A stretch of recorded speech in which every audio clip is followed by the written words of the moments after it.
Now boarding. With service to Trinidad Carnival. Nothing beats it. Jet. Yo, I don't have my dress code already. Backpack one way, but I don't dress one way. As soon as I touch on the airport. Passport stamp, cross customs. Straight off the jumbo jet. Straight off the jumbo jet. Straight off the jumbo jet. Straight off the jumbo jet. Straight from the airport, straight into bed.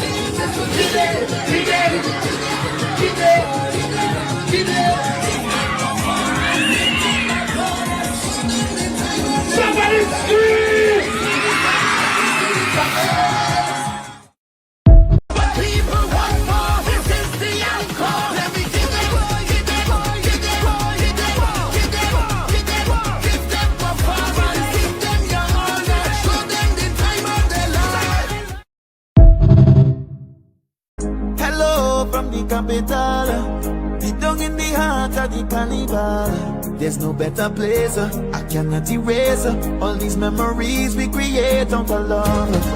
Hello from the capital, it's we who bring life to the bacchanal. Let me show you the reason we feel. Let's visit Blue Waters in Tobago. This beachfront hotel is located in Speyside and it's about an hour-and-a-half drive from the airport. But it's worth the drive because the beaches on this side are so gorgeous, especially Pirates Bay. I chose here because it's right on the beach and it has an amazing view of Bateau Bay and Goat Island. Also, the accommodations were very comfortable and close to their restaurant, Aqua. Breakfast was included in our package, but we ordered dinner separately and I had no complaints about the food, especially their pina colada. The most relaxing thing for me besides the infinity pool is walking along this long stretch of beach, and they also have kayaking, snorkeling and glass bottom boat tours for all their guests. The hotel is very family friendly and we received really good customer service throughout our stay. So we paid $400 US for 2 nights with breakfast included, which honestly was so worth it. And this was a nice change, especially being on the other side of the island, a place definitely worth exploring. So yeah, bye!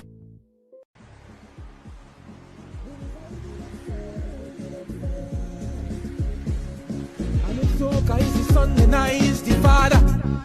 Calypso, you better tell them people, tell them call the name, tell them we are the fire.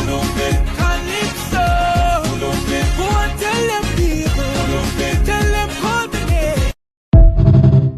Crime in Trinidad and Tobago was just about bad people. It would have ended a long time ago. In Trinidad and Tobago, violence follows patterns, not coincidence. The same communities, the same ages, the same outcomes. That doesn't happen by accident. Here's the uncomfortable truth. Crime grows where people feel disposable, where schools fail before students do, where jobs disappear, but expectations don't, where entire neighborhoods are policed hard, but invested in soft. We argue about more police, tougher laws, and harsher sentences. But we avoid the harder conversations: mental health, housing, education gaps, father absence, fast money, and a generation raised watching survival beat stability. Yes, people are responsible for their actions. That part matters. But systems decide who gets options and who grows up boxed in. Violence isn't random. It's a response to long-term neglect meeting short-term desperation. And every time we treat crime like a surprise, we delay real solutions. So let's stop pretending this is simple. Here's the real question. Is crime in Trinidad and Tobago a policing failure or a social one we keep ignoring? Drop your honest take. No slogans, no politics, just truth. This comment section... Ladies and gentlemen, this is Ian Allen. We are on Dookie Singh Street. 2 persons were shot. In fact, 2 persons were shot. 1 succumbed to the injury. The rest has gone to hospital. This is Dookie Singh Street here. Apparently they were shot by police a short while ago, and this is the vehicle here. As you can see, the car is down to the back there. You can see the shots, the spent shells on the ground. There's a long, they have about 24. They have about 24 spent shells. They're still waiting. As you can see, CSI personnel is currently only seen. We don't know who are these people. The identity of the deceased is still unknown. Also the persons who were shot. They're hearing about 3 or 2, but so far all we know is 2 persons went to hospital. One shot, one died. One succumbed to their injuries so far. So this is Duquesne Singh Street police shooting. Here we are currently only seen, as I see, the area has been cordoned off. We have police to the left of me here. So the zones would basically target small areas.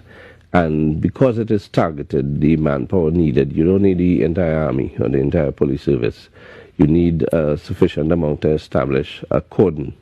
And a cordon would, in essence, prevent persons from leaving, and not persons who are everyday Johns, law-abiding citizens who work ordinary jobs. It is meant to prevent the criminal element from leaving. And that's one of the safeguards of the bill. I see a lot of misinformation being peddled on social media, scare tactics to make people feel that if you live in the zone, that somehow your rights are deprived of and unlimited. That's not the case, because the arrest, for instance, the arrest, it's not arbitrary. It's based on reasonable suspicion. And reasonable suspicion that you are engaged in gang activity, shootings, robberies, extortion, murders, things like that. So we are targeting a select few persons, and I can say from the outset, the persons we are targeting, we already have data on them.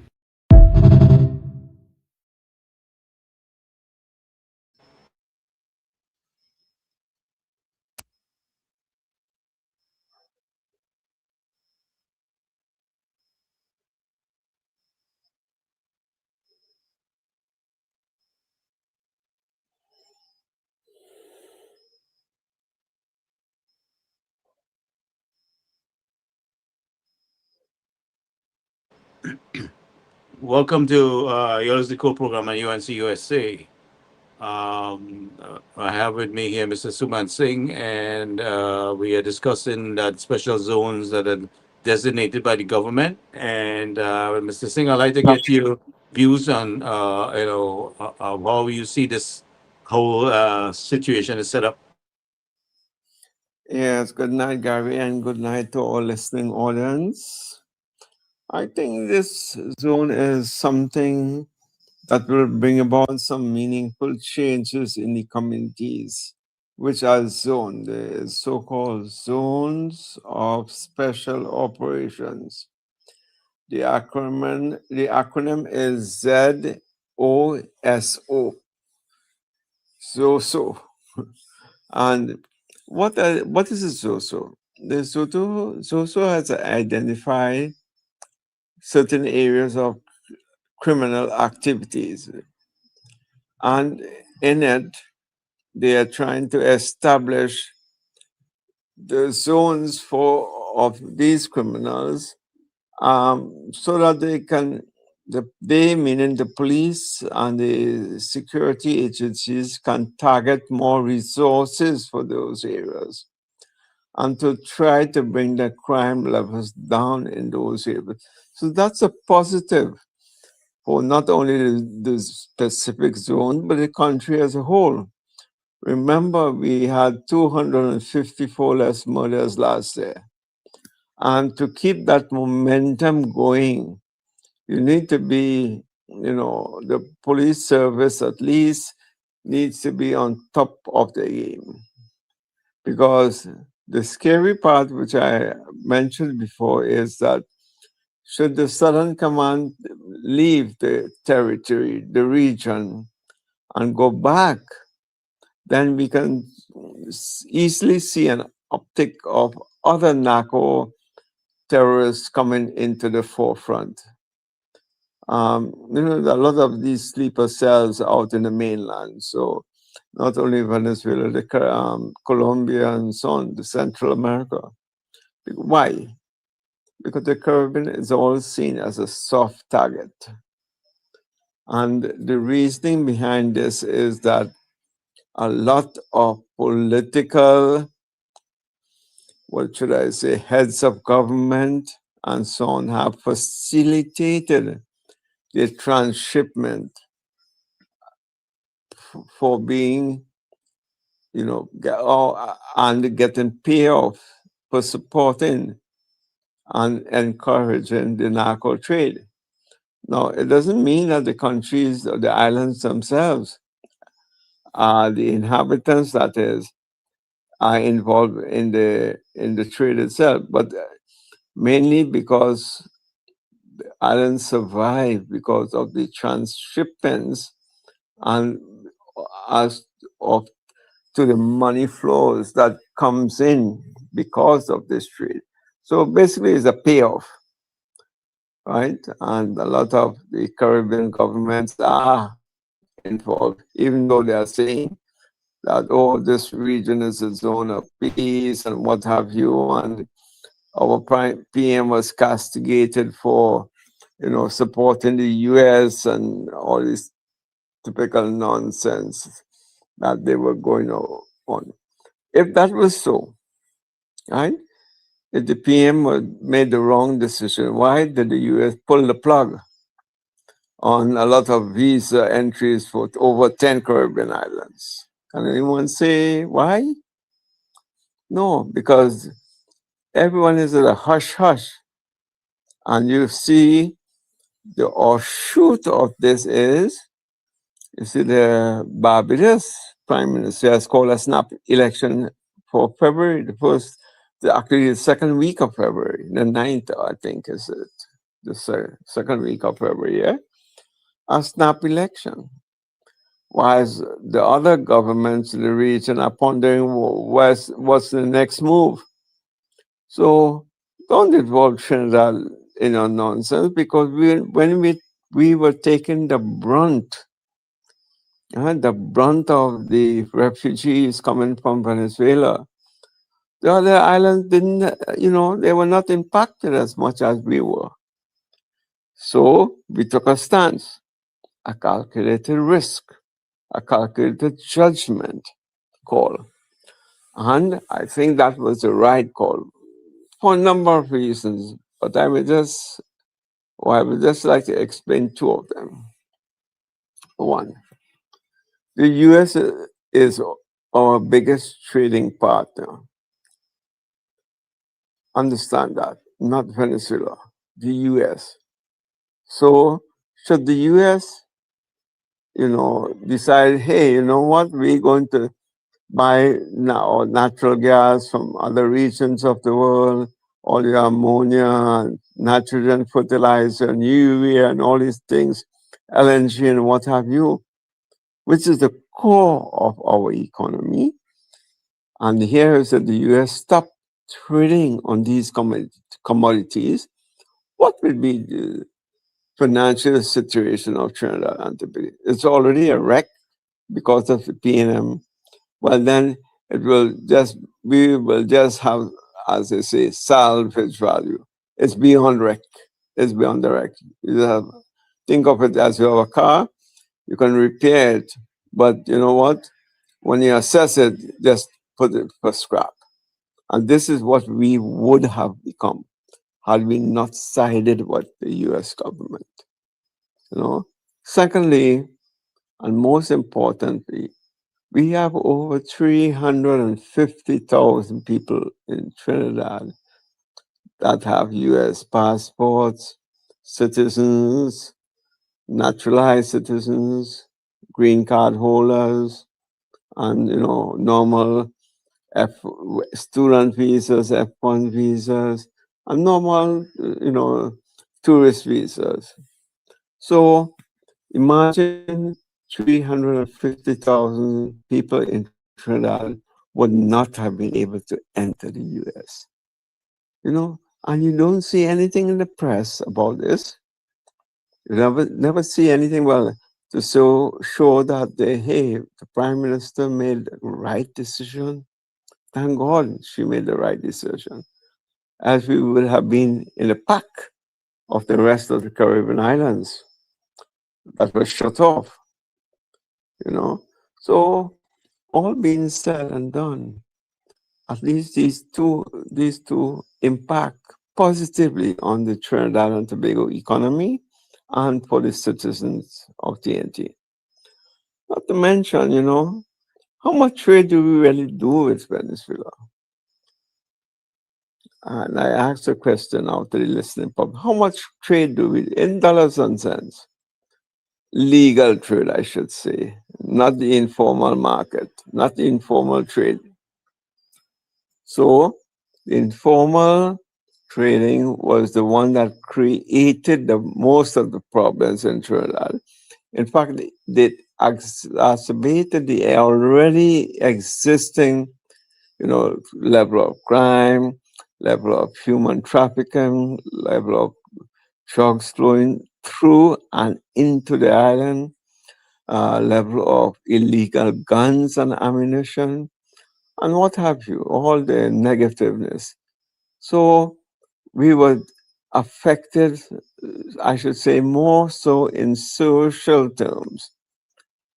Yeah, in Trinidad and Tobago, we saw a great deterioration, the increase in murder rates and, all the other negative criminal activities, and comes along with an influx of foreign refugee population. So we had all these things. It brought, in addition, the stresses in our transport system, in our education system, in our healthcare system. Because Welcome, you have Ken. to take Yeah. it. Hey, welcome. Good night, Samad. Good night, Gary. Hey, my friend, how are you? Good, Samad. You're making some very good points there, and I'm glad we're reiterating all of this because Yeah, 10 years of decay, of carnage, of neglect, right? Who is punishing for this? Is the overall population. You know, I mean, look at the yeah, rampant crime. I mean, the historic crime, 624 murders in 2024. yeah. Again in 2022, 605. Right? We have never seen these numbers since we gained independence in 1962. Right? So the PNM has failed the people at a next level, at a whole different level. Right? The social You know, level, the crimes and the prostitution, you, the you human you mentioned a good trafficking. point there, the open borders, the porous borders. Yeah, We still have to ask deliberately, ourselves, why was deliberate. I always this say it deliberately was left open deliberately. for an influx of it opens up the door, the floodgates for a whole lot of illegal activities. Look, we're not saying anything bad against the Venezuelan people who are trying to escape public political prosecution and stuff and trying to just survive. But there's a way to structure this. You just don't leave it open just like that, right? You have to have a structure in place, vet everyone, take their fingerprints, ID, so to see who's a most wanted person, who is a gangster, right? Who come into Trinidad with bad intentions, you know. And the PNM fail the people of Trinidad. In fact, they put the people at risk. If you want to look at it from that perspective, you know, and we are paying for that now. The home invasions, crime, drugs, guns, illegal guns. I mean, military grade rifles and guns floating around in the country, yeah, in the hands of the criminals. So we have to now probably spend more money with regards to national security and stuff to go after this and clean up this mess that the PNM government left for us, right? And that is why I always like to include the PNM, right? People say, "Well, can you only whistle the PNM, PNM?" No, no, no. Had they done their job, had they represented the people of Trinidad and Tobago, right? The way that they were appointed to, they have Mhm. a duty to ensure that everyone is safe, have a place, that's secure and safe. But instead, they did the opposite, right? The exact opposite. And the numbers are there: 624 homicides in 2024, 605 in 2022. I believe, correct me if I'm wrong, in 2023, it was like 580 or something. But again, all high numbers, all high historic numbers. You know, we had Delcy Rodriguez, a woman who is now the acting vice president in Venezuela, and she also was being investigated by the USDA, the Drug Enforcement Agency, right, for a whole slew of suspected crimes like from drug trafficking, gold money laundering, gold smuggling, you know, um, And this woman was allowed to enter Trinidad and Tobago, impromptu meeting. The opposition was never informed as to what is the nature of this meeting. Why is she flying back and forth here, right? When the whole world is shut down, right? When there are restrictions galore, right? Were there meeting minutes? Was it allegedly that she was bringing something to you know to hide or conceal, or you had some sort of agreement with the PNM for what, you know? So again, when they ask questions, when the PNM asking questions from the present government, demanding answers, we just have to brush them and say, you know what, you are the problem, right? That's why we have a special zone, of what you call it, the ZOSO, right? And now they're bickering about it. But again, they will probably cry racism. They'll say, well, this and that and that, and all kind of stuff with this. Look, at the end of the day, we have to solve the crime in Trinidad and Tobago, or else we're not going to get anywhere. It's going to affect our tourism sector. It's going to affect our investment, foreign investment. And I use the example so much from you, Nucor Steel, right? Yeah, yes. So we have to clean up this mess that the PNM left for us. 10 years of neglect, decay, carnage. So many people got cut down because murdered, right? Home invasions galore. I saw in the what you may call it, the on social media, where a guy they caught a guy peeping through a window, and the dog started barking, and the dog attacked the guy and held him down. And the neighbors and stuff, they ran out and they were able to catch the guy. But again, we have so many different type of criminal activities, or muggings on the street, people grabbing your gold chain and stuff. A tourist got her gold chain snatched last year. Was it from a cruise ship? Yes. Right in Port of Spain. Right. 3 of them Right. were walking, and a guy just come down and just grabbed the gold chain and started running. Right? Well, How are we going to build the tourism sector when these tourists are going to be looked at as prey, right? Preyed upon. So we have to take some serious measures, set up these special zones, and go after these criminals. Full force.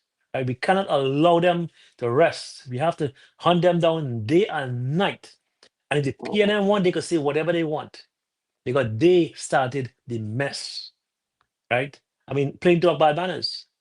Plain talk, bad manners, Sumad. And you're spot on with this analysis. But what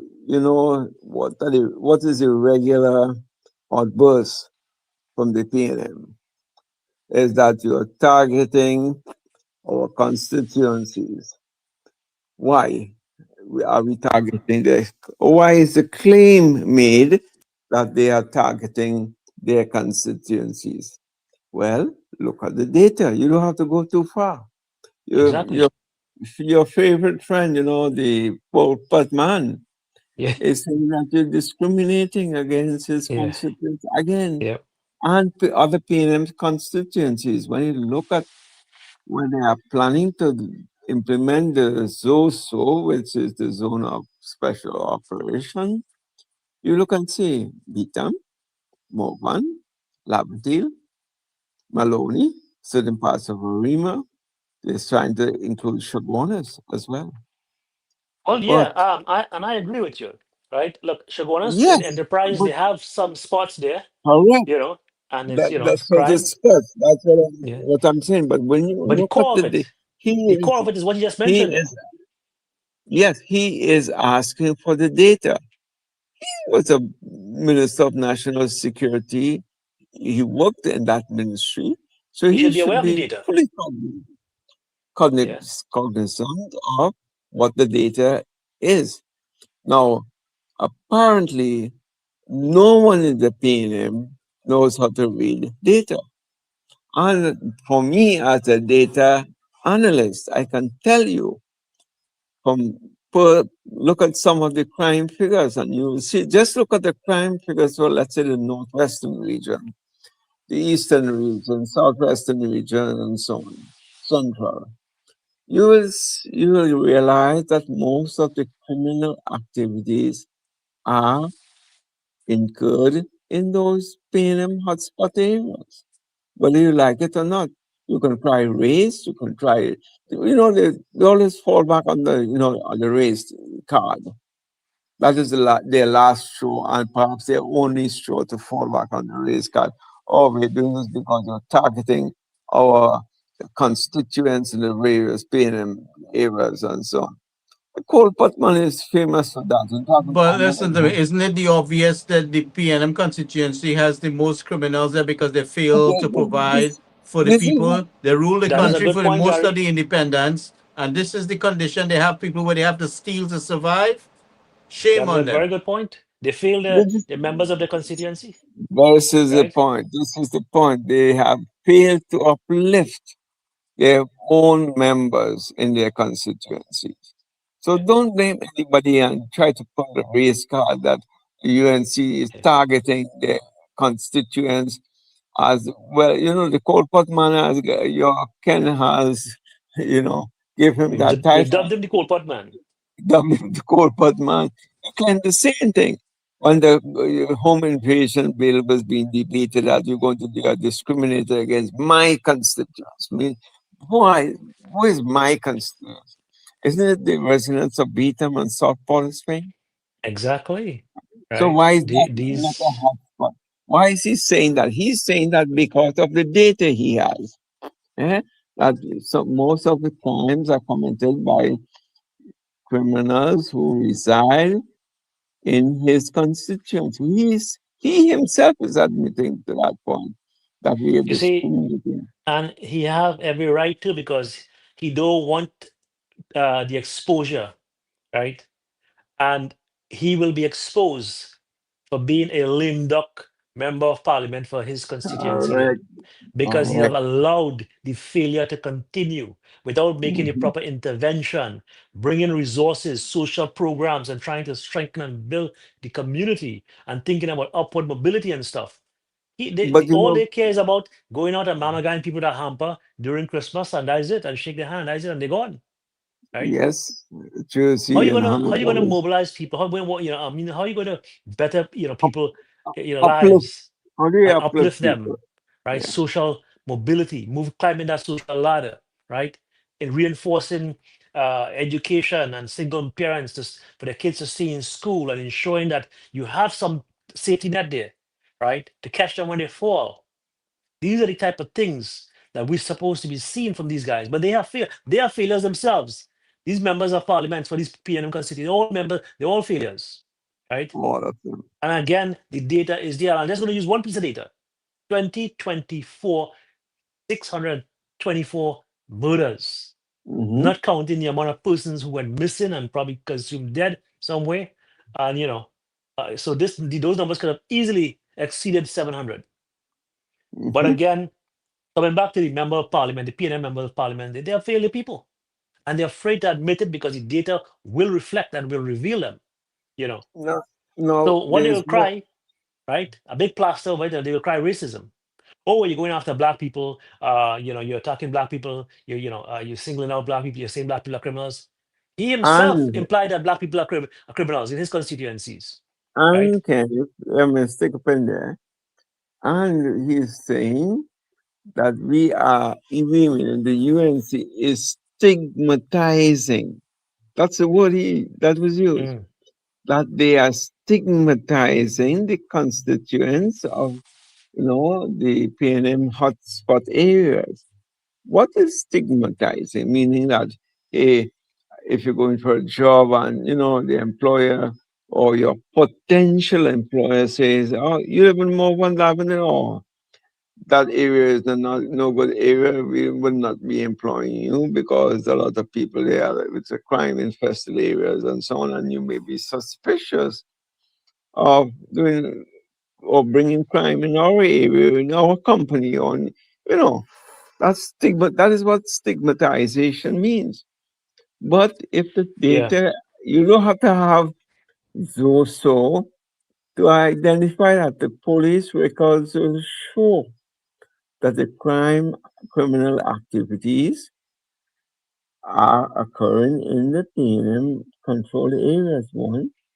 And you know what? If you don't want to believe me, look at the people who are in jail or who are who are before the courts, heading to jail in the short term. And look at that data. Don't look at what he's saying, the data. Look at that data. Who are the people in jail? What is the composition of the jailbirds? You tell me. The greater Even the population is black. Yeah, but Right. 95% according to Yeah. the former Prime Minister, Dr. Rowley himself acknowledged that point. Yeah. And Suman, since you mentioned that, let me just bring in a point here. You remember Dr. Rowley on a political platform, public political platform, PNM platform, he made a bold statement and he said, Afro Begonian youths put down the guns. Mm-hmm. So who was he? He referred to, he didn't say Chinese or Eskimos or Indians or Syrians or white or, he was very specific, Correct. right? Correct. So anybody wants to cry racism, let's go back and revisit that statement that he made on a political platform, playing to the young, the Afro Trinbagonians, youths, Yes. to put down the guns, right? So let's move beyond race, Well, and get straight to the problem here and fix that problem. And if PNM want to cry that, if they want to bring up that issue with race again, we'll go back to the former prime minister, right? Dr. Keith Christopher Rowley on a political platform where he plead to the Afro youths, Trinbagonians, to put down the guns, right? And we Yeah. start with that statement. If they want to Yeah. talk about racism or singling out or marginalized, etc., we start with that statement. Ken, thanks for saying that, because you can lie with statistics, you can lie with everything, but you cannot lie with the data, my friend. No. The data is the one constant that cuts across all these boundaries. Yeah, the data becomes facts, right? And when you can analyze the data and draw conclusions, and you can even draw your solutions from that data. Yeah. Oh, it's not a race thing. This is what the PNM does, They put That is the everything reality, into a race. Sumat. That is the reality of it. Yeah. Right? And it They is pull it is a reflection of their members of parliament, their failure to address the problem and to bring the proper resources. They had 10 years and nothing Listen, changed in while these they were living constituencies. large, their constituents had to fight for survival. Okay, you made a big production of putting a standpipe in an area when you should have been making a production of putting running water into people's houses. Okay, Right? Yeah. you put a standpipe and made a big production of it. But You know? not only a standpipe, they put a swimming pool too. Yeah, well, the swimming pool was to go chill yourself and don't complain. With great fanfare, 5 point something million swimming pool in Laventille. They did one in Maloney. They did one in San Fernando East. How come they were only the PNM Well, areas? isn't that discrimination too? Why was the swimming pool built in Central? Exactly. Why one Or of the Caroni? in Shona's West? We have the Caroni River to swim in, right? Yeah. Only Push Lagoon here in South, Spice Valence, And West. Gary, I'm glad you mentioned that because when you look at the UNC constituencies over the last 10 years, they were deliberately neglected. If you look at the roads, I've lived in the island, and I mean to say back and forth. I've never seen the roads in that state of neglect. I mean, potholes. You could probably fall inside there and disappear. Well, what about drainage and flooding and what have you? These are And the list perennial continues. problems. The list continues. Drainage, Yeah.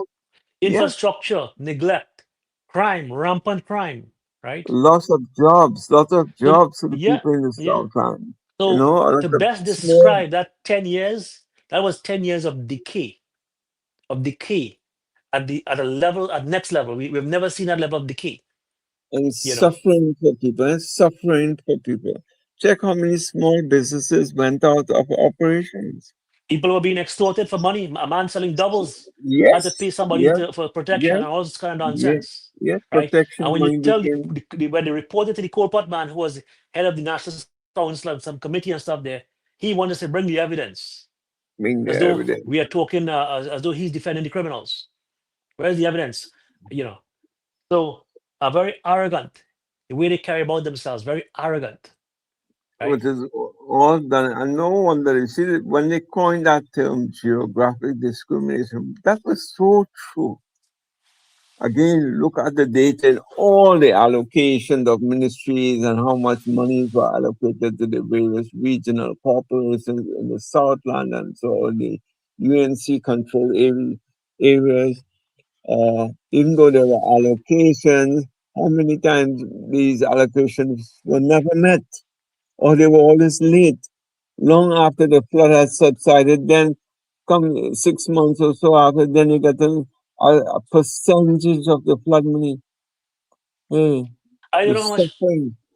by the lighthouse there, right? I don't know how much millions of dollars was wasted there trying to alleviate that flooding, mitigate that flooding in South Key. They spent, I don't know how much as Gary liked to refer the guy, the most honest Indian in the PNM, right? I want millions of dollars, and they just went to total waste. In fact, they created a much bigger problem there by trying to solve a problem. Correct. I have the video. One of these days we'll upload it. Again, millions of dollars wasted, right? It reflects the level of incompetence across the board. So you see, these people have literally nothing to speak about. So they fall back. Well, no, hold on a second, someone. When you back them in a corner, then they start to cry racism. That's what. So they have something to speak about. Yeah, right? That's all they're gonna cry. Whistle racism. They morning, noon, and night, like a canary in a cage. That's what I was getting at. The only fallback is the race, and you see that over and over and over and over again, like a recurring decimal. They'll be pulling that for now to the next 5 years. They'll be pulling, even though the data shows otherwise, and it's a pity. And I like to publicly say it's a pity that this current government is not expounding the true nature of the data and let it show, let the press and their various communiques which is sent out from time to time, their press releases and so on, should be dispelling these. This is just rumors to stir up the population. That's all it is, to create divisiveness. When they play that racial card, and they know that because that has always worked for them. Well, here's the thing, Suman. Let me just interject for 1 second there. But here's how we have to address that. We have to let their members of constituency, the members there, throughout all these PNM constituency, right? Let them know that your MPs, your PNM MPs have failed you because there's no upward mobility, right? There's no climbing that social ladder. You have remained at one level or even dropping, right? And you continue to stay there because your members of parliament, they have failed you, failed to provide the proper care, duty of care to the constituency, social programs, interventions, finding new ways, something is not working, we're going to fix it and try something else. But they don't care. Again, they pass around with an old pickup truck, handing out hampers, right, around Christmas time and trying to mama guy people. That's not the way to go. People want real jobs. They want to see some sort of social programs for single parents living with 2 and 3 kids, trying to hold on for 2 jobs to put food on the table, right? Preventing people from falling over the edge. But again, these members of parliament for these PNMs, they don't care, right? They don't care. They all just mama guy themselves. And again, come election time, they will say, well, we're ready and we're ready. Ready till you're dead and all this nonsense. I'm just mama guying people over that. But I'll tell you one thing, in the last general election, 100,000 persons decided to switch their vote or don't vote at all. Correct. I think we're going to see more of that. I think that is a trend that we are going to see more of. And we should welcome that and try to work on that and grow that.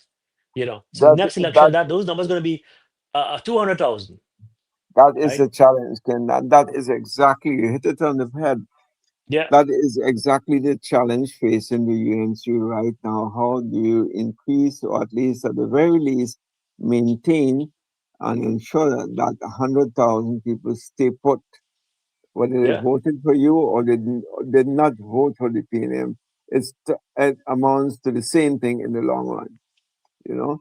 So that is exactly the core issue facing the UNC, and exactly how they approach that or how they try to solve that problem will dictate whether they're going to remain in the next 5 years or so. So don't be fooled that these 110 people will stay there just like that because they like you. Oh, no, no, no. You as a government needs to work to ensure that these people stay put. That means they either vote for you or they just do not go and vote for the PNM. And that is Yeah. the number one challenge that the current crop of MPs in the UNC have to put up and face and solve that problem. How do you solve that problem? And this is where I was mentioning to Gary, they have a couple of experts who are versed in the area of that. So I'll talk to you offline on that. How Yeah. do we do that and maintain that 100,000, or even if you can grow it to 125 or 150 persons, whether Every you vote get them, counts. they Every vote vote for you, counts. whether they Right. vote for you, but more important, once they do not go back and vote to the payment. So you see, that's a strategy to be employed, and there are solutions for every strategy, as we all know. Yeah.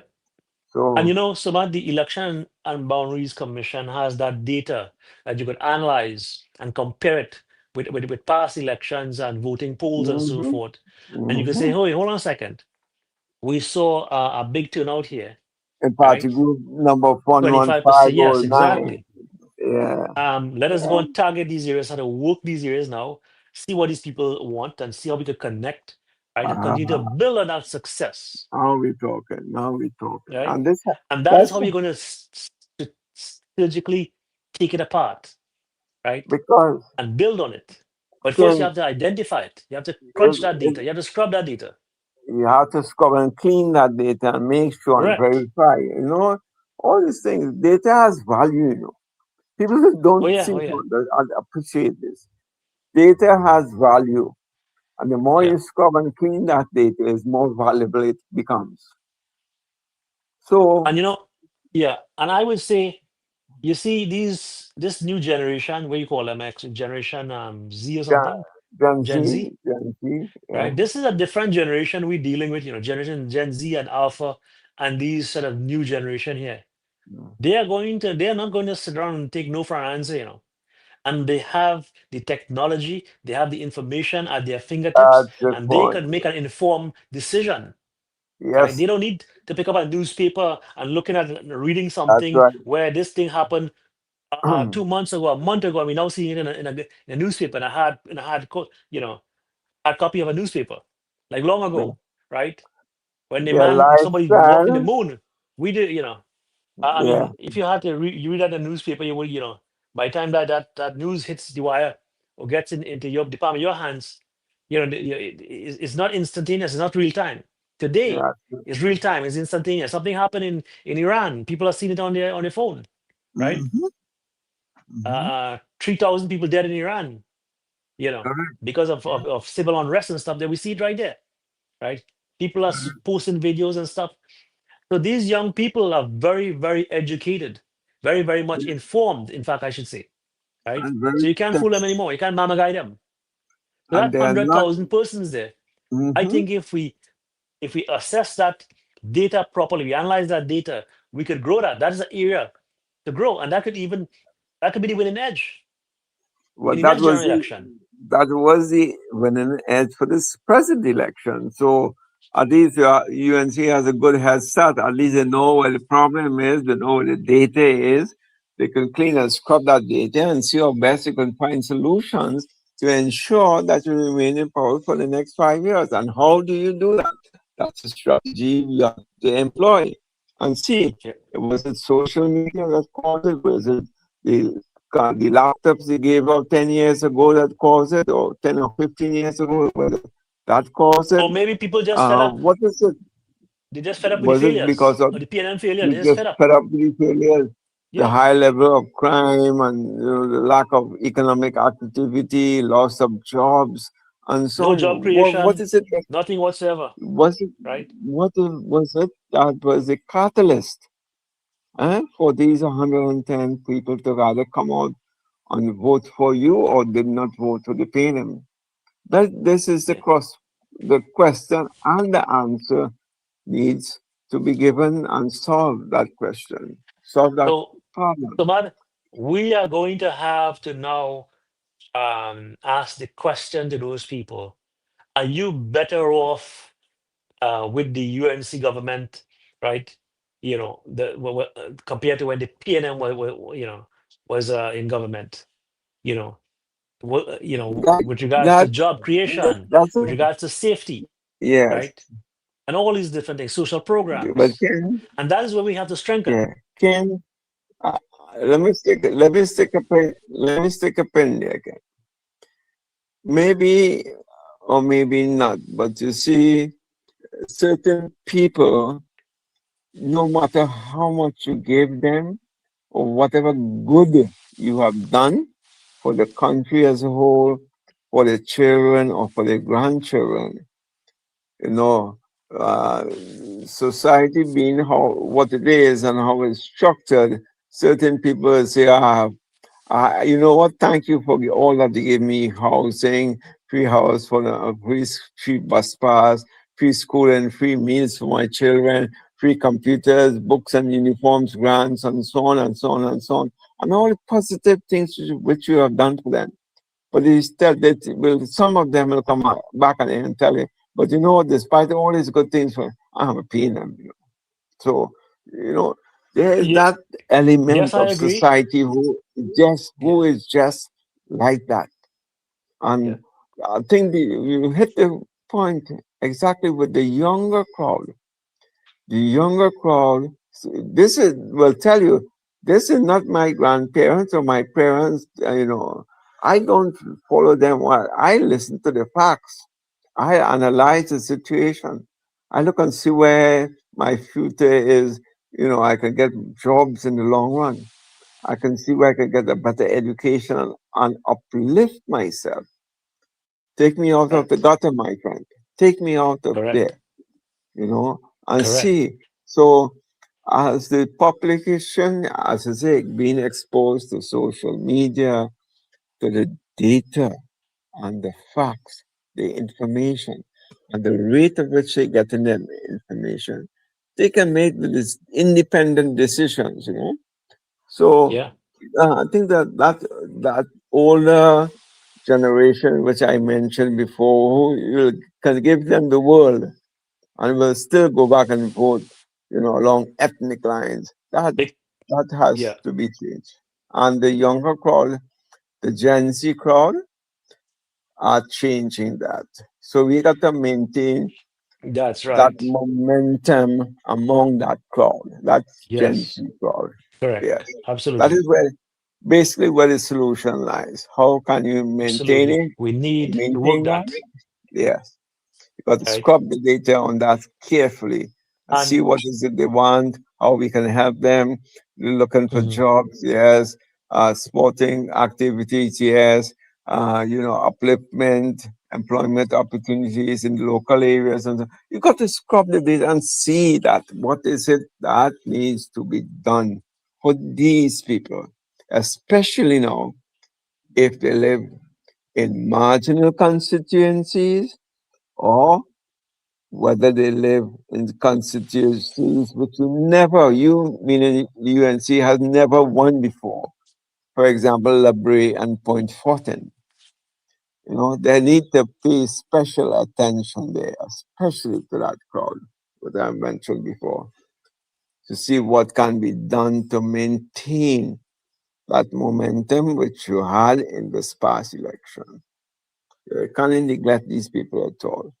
What is it that worked for you then in these Welcome, Dr. marginal Maraj. constituencies? Hello, hi, how are you? Dr. Miraj, good night. Hello. Good night. Oh, I hear him, Ken. I hear him, Ken. I hear Yes, Hello. Suman. yes. I hear Yes. Gary. I call you all the regulars. Yes. The other day I tell us Gary Yes, to see. Dr. Miraj, how are you? I'm good, thank you. I'm hearing your voice. Good to hear you all again. It has been a while. I think we're getting a little echo from you, Dr. Miraj. So Oh, I could don't probably know. adjust your speaker. Yeah, I well, shouldn't have. I'm on the okay. computer. Well, I'm in the computer. I don't right. know. It's better now. It's better. Oh, It's better now. and I must say, that's Gary who doing that. It's Gary. Gary fault. As usual. Yeah. So, So what's up? um, I see you all well, talking about 10 years of PNM healthcare failure exposed. So what? So what's the story? 10 years of PNM healthcare failure exposed. So what? That's not news. This is nothing. This doesn't say anything. We know that. 10 years ago, I could have told you that 10 years ago. But yet still you went and bring back the PNM in. So what's the problem? You all have a problem that doesn't exist. This problem doesn't exist. The problem of what PNM did 10 years ago and what it did in the past is not a problem anymore. What is a problem is going forward is no, the public are very much aware by now that this has been and the public wouldn't say, sorry, we made a mistake. They would not say that. So you have to make it sure that this next 10 years doesn't end up like the last 10 years. That is the problem you're dealing with. So forget all this niceness about 10 years they were healthcare and feeling, oh, yeah, they're ways that they have been a bad set of people. They are no good.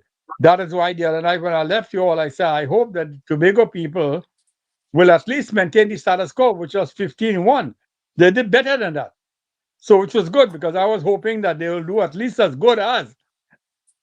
So they did better than, and that's good news to the point of going forward. That is the good news.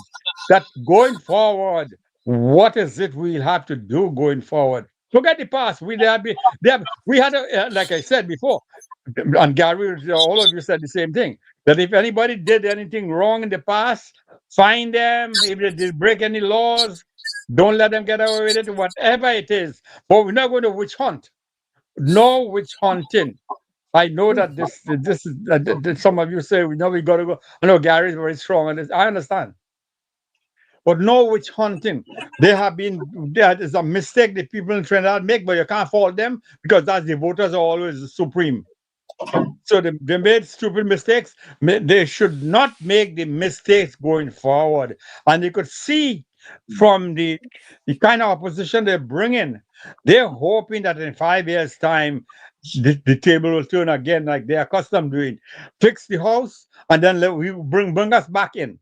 Let the UNC fix the house and bring us back in. Let them do all the repairs. Let them do all the damages that we did. Repair all the leaks. Repair all the fittings.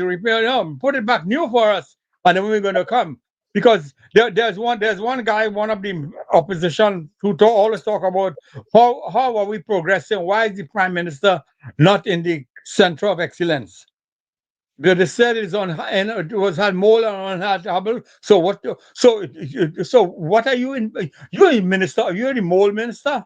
So you always ask about the mole in the center of excellence. You occupy the thing for one day, and they throw you out from there. In the next 50 days of IT election, from there, they throw you out from there. What you want to care about how many mole they have and what do you do about the mole? You created the damn mole. You created the mole. So those kinds of things, you just answer them and move on because they're just pulling your back. They're just trying to hold your back. You have to go forward. All 10 years of PNM healthcare failure exposed. You have much more to expose yet, but the employer to fix the damn thing. You have to fix it. You see, the prime minister is really letting the gauntlet down. She's shooting from the hip. No, some people say, well, you know, the lady she thought she was feeble and they thought she had gone, but no, the lady is very tough. She's the Iron Lady. She's now the Joan of Arc. So that's what we want. We had to make sure that the people in Trinidad was making sure this happened again. Because when we showed them in 1980 something, we showed them where they were going wrong. They said, we like it so. So the 10 years of PNM healthcare failure, so what? We like it so. Some of you said it in the past that you know, they were never mind how bad they're doing, but it's our people, it's our party, it's our Valinger, it's us, it's we. We like it so. Because we want it so. We'll prepare. Some of you said, I think I did, and some of you saying it. A failed PNM is better than a winning UNC, that the country could be as good as it gets. You always can look back and go back to the Ballinger. Because you don't see this before. You look at what's happening with the SOE, the switching of the SOE. They're going to give them a lot of help for the passing this SOE. You know what I don't understand about you fellas? You know what I don't understand what's going on? I mean, I understand, but what kind of logic these people using that you're fighting against SOE in a community that you claim is our community, that the SO will be affecting, therefore we are uprising? No, it may not be your community. It could be anybody's community. Where is the crime? We're going where the crime is. So right now the crime is in Balsain. We're going SOE in Balsain. The crime is in Barrack-4. Well, we're heading to Barrack-4. The crime is in Sandy Grande. We're heading to Sandy Grande. The crime is in Lamantille. Of course, we're heading there too. Wherever it is, and in 5 days' time, we'll know where it is, and we'll give a 5 days. So why are you all so defensive? Because it seems as though you have an axe to grind in all of this. It looks as though you have more friends on the criminal side than on the victim side. That is why it's so defensive. That is why it's so defensive. You have something to defend. You have something to hide, sir. You are being caught out because the more they talk, is the more you realize that they have something to hide. So the country is divided into two sections. Like I said this months ago, the country is in two sections. Those who are on the side of the criminals, which are coming out of the woodworks, and those that are on the side of the victims, which is really the majority of the people. But the noise are making more on the other side, the SOE, backed by the 1%ers who are running the press these days. So you all hit it right all along that the press is not in favor of the UNC, and that's fine. Because in the end, you have to keep having it away, because we are in this for the long haul. We talked about it the other day. We are in this for the long haul. We're not in this for 5 years. We're in this for 20 years. Minimum 15. And that's the only way we can clean house and maintain the house and even build a new house and have a forward-looking Trinidad and Tobago. Here's one more point again. Some of you talked about sometime before. You know, they're worried about the Americans in the ocean creating more costs for shipping. Whether it's a free on board destination or free on board origin, they're talking about shipping costs will rise, and that means more foreign exchange will have to be used because the Americans are in the Caribbean, making it unsafe, a zone of peace now. Because it's a zone of war, we have to pay more for shipping and handling and distribution across the ocean. I thought the cartel in there was the more. So you're afraid? You're not afraid of the cartel, right? You're afraid of the American soldiers. Make it. You see where they are. They are in favor of the cartels. We are in favor of the American soldiers trying to keep ourselves safe. So you could see directly the line is drawn. This is my side. That is your side. Let's battle it, and the people will decide. Be very, very clear. This is what we're fighting for. This is what you're fighting for. Let's go. I see sometimes the AG gets into that thing. The Attorney General, sometimes he gets into that kind of behavior. This is where we are. This is where you all are. This is where we are. And we are going to come for you, which I think maybe you shouldn't say, but that's fine. But The lines are drawn. You see this inefficiency in the hospital system? We know that they can't run it. They can't run a snowball on a summer day. Where everybody looking for snowball, you get them a snowball shop to run it or run it down. They can't run anything. They depend on people like us, the people who are the intelligentsia, the people who are the smart ones, the people who are the the risk takers, the people who are interested in investing in the economy to create wealth and to create value so that Trinidad will be a better place economically. So you don't expect us. I mean, we're going to hand you a good economy in the end at some point. Maybe not them. Some, like I always said, their days are numbered. So they're supposed to go out. I don't know why they're looking for this opposition to come back. I hope a new party replaces them pretty soon, because they have no raison d'être. They have no value to the Trinidad Republic. Look, they're Ballinger. They're still wearing a Ballinger tie in Parliament. That is so destructive. That creates a rage and a hate, because you all have this jungle behavior that come from the 1950s. We are in the 2027, 26. You still wearing a Ballinger tie, looking like you're a forest man. You're not a forest man. This is a modern day technology, AI. Technology drives everything. You still ain't wearing that stupid tie that you're around your neck. For what? For what? To show them that you have a man. We know all about that crap. We know about the Ballinger crap. So wear a flag like the UNC on the other people. Wear a flag. People wear a flag. Look at all the fella from America and Canada and England. They wear something different. They wear some symbol on the upper left. Nobody want to know your PN. You should hide the damn PN thing. I'm surprised that some people boasting how they're happy to be PNM. I don't know. I mean, the only way you get in, they get, and this is where we come down to the real issue. Because the only reason why they have to shake the Ballinger is because that they have been living off of the Ballinger for so many years. And why the UTEP, whatever URP, and all these things that they have, they're not. So the people, the UNC says, look, we will shut down the URP and open up in a better way, but it will be a real job. Then the URP is not a real job. We'll make this into a real job by giving us something very useful to do and giving them money to train in night school so it could come and be a bit more productive in society. Because the only way we can grow if we are productive. You can't expect one to have so much bubble, millions of dollars spent and nothing to see for 2 yards of gravel and 2 yards of sand and nothing I done all day. You got to be productive. I see the same guy. Somebody talk about it sometime before, about the shipping and the West Indies. They're talking about if they're more expensive. They are the same people who telling us that they have to replace the URP. I seen some of the independent senators today. I think it was yesterday, whatever. The independent senators, it also latched to the wagon, and they're talking about you replace the URP, and some mothers don't have food, milk for the children, and they're going to the lowest ebb. These children, mothers, will be better off, because to be comfortable in the long run, you have to be uncomfortable in the short run.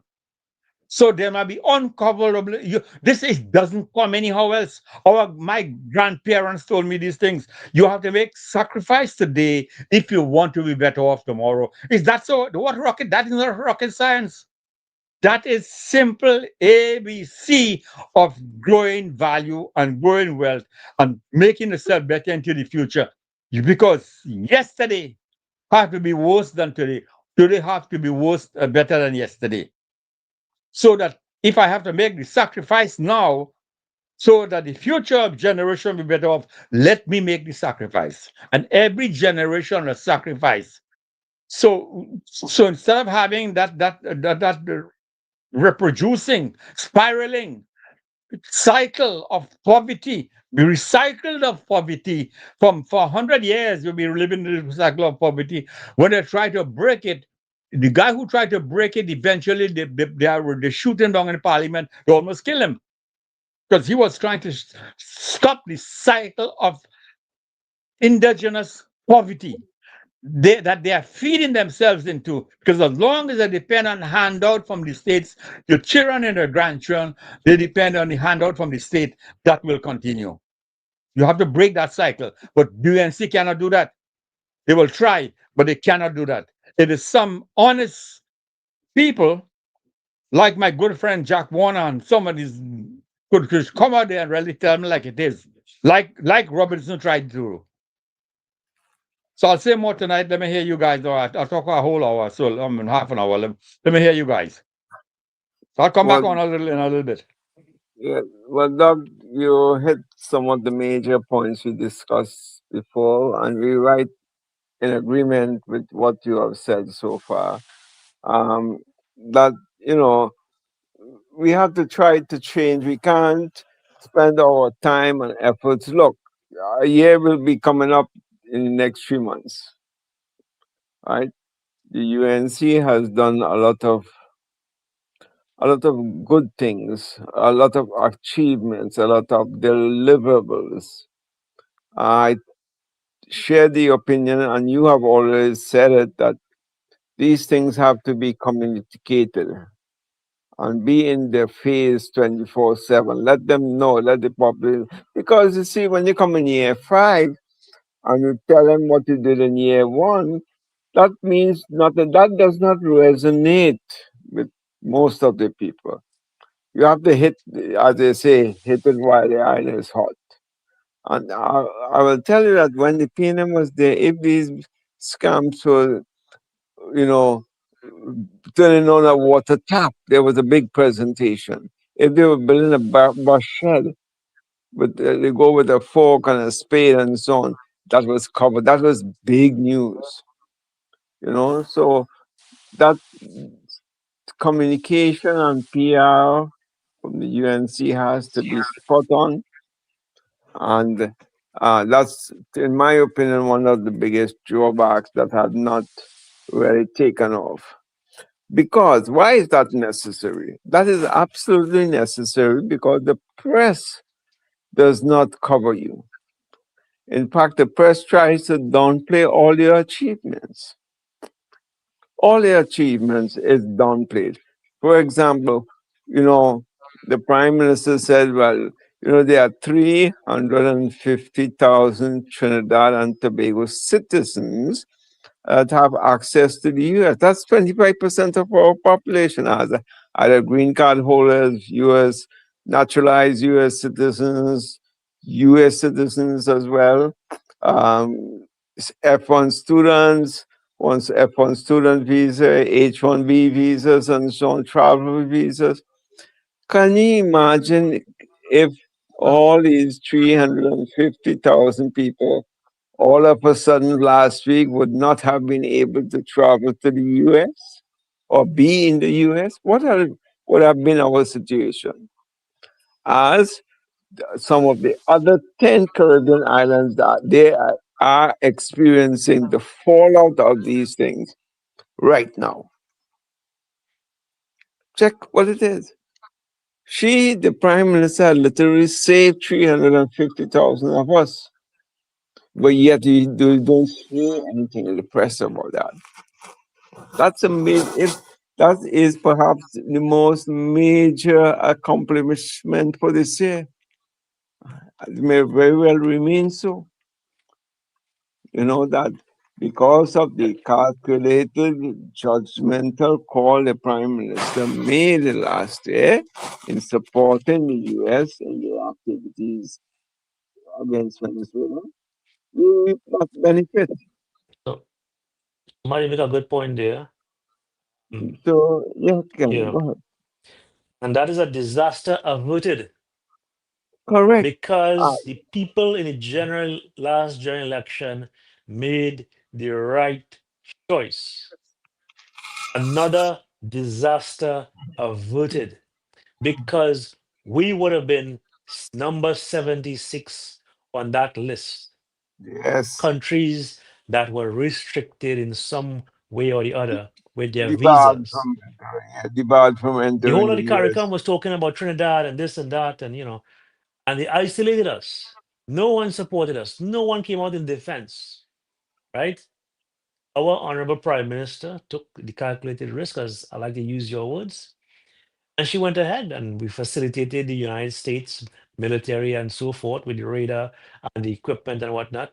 And again, it's based on the SOFA agreements, right, which was signed by Well, the PNM. the radar was for our benefit, and some people are trying to Correct. spin that into something else. That Yeah. radar, Yeah. it has nothing to do with U.S. other operations. It has to do with assisting us in Correct. securing our borders. Speak up in there, guys. Yeah. As a talk about radar, there was talk at Tobago last week when I was there that, hey, even the radar couldn't find a PNM supporter in the island. You know, it was a joke among the political entities in the island. Even the radar, you know, the radar was able to pick up all these things happening in Trinidad and Tobago and in Venezuela and so on. But they couldn't, that same powerful radar could not find a PNM supporter in the island of Tobago. And some of that is the flaw with the radar. That's the only flaw with it. It couldn't pick out a PNM supporter. Correct. Maybe the military might have to take it back and go and do some Yeah, but you see, diagnostic on it. they cannot see the $500 million in drugs that were recovered by the TTPS and so on within the space of 2 months. You know, Imagine that that $500 $500 million, yeah, $500 million worth of drugs in the space of 2 recovered, months. intercepted in such a short time. Correct. Right? So they don't see it like that, you know, see the benefits. And see what is we getting another radar to be positioned in Trinidad again to beef up the security of TNT. What's wrong with that? What is telling me any sane thinking person? What is wrong with if your security has been improved in TNT? Well, you see, if you're understanding on the other side of the fence, right, in that informal economy, then you will have a problem with that radar or anything that is impacting all the negative elements in society, right? Yes. So again, and by these people coming out and speaking up against it, they're exposing themselves. Absolutely, Ken. Absolutely. So, the people who are speaking out against it, as they say, are cocoa in the sun. That's the expression. Correct. You know, they have something to hide or something that has been taken away from them and so on. But more important for me is where are the other leaders in the Caribbean who are against the Honorable Prime Minister for making that judgment call which she made way back? Where are they now today? All of them are literally hiding. Literally hiding. They are so quiet among them. In fact, as I said, the Prime Minister of Barbados, she has called a snap election next month, next 2 weeks or next 3 weeks. There's an election in Barbados. And I could assure you that the citizens of these CARICOM countries are probably very pissed off to know that their visas have been restricted, that their representative, their government has made the wrong choice, right? By taking that position, right, as compared to our government, to boldly step forward and take that calculated risk, and it paid off. And save 350,000 Trinis from being in that bad situation. Almost 25% of the population. Yeah, 25% of the population. So Guyana benefited and Trinidad. Right? Yep. But so in the eyes of the rest of the Caribbean, we were the so-called black sheep. You know, why are you all doing this? And same thing with Guyana. But here is it. Apparently, data is coming out now to show that a lot of these Caribbean leaders and persons of influence were facilitating or being paid off by the various drug cartels to keep quiet. Right. And freely use their ports as transshipment ports to getting the drugs to wherever the final destination was, whether it be Europe, North America, or wherever. Yeah. So,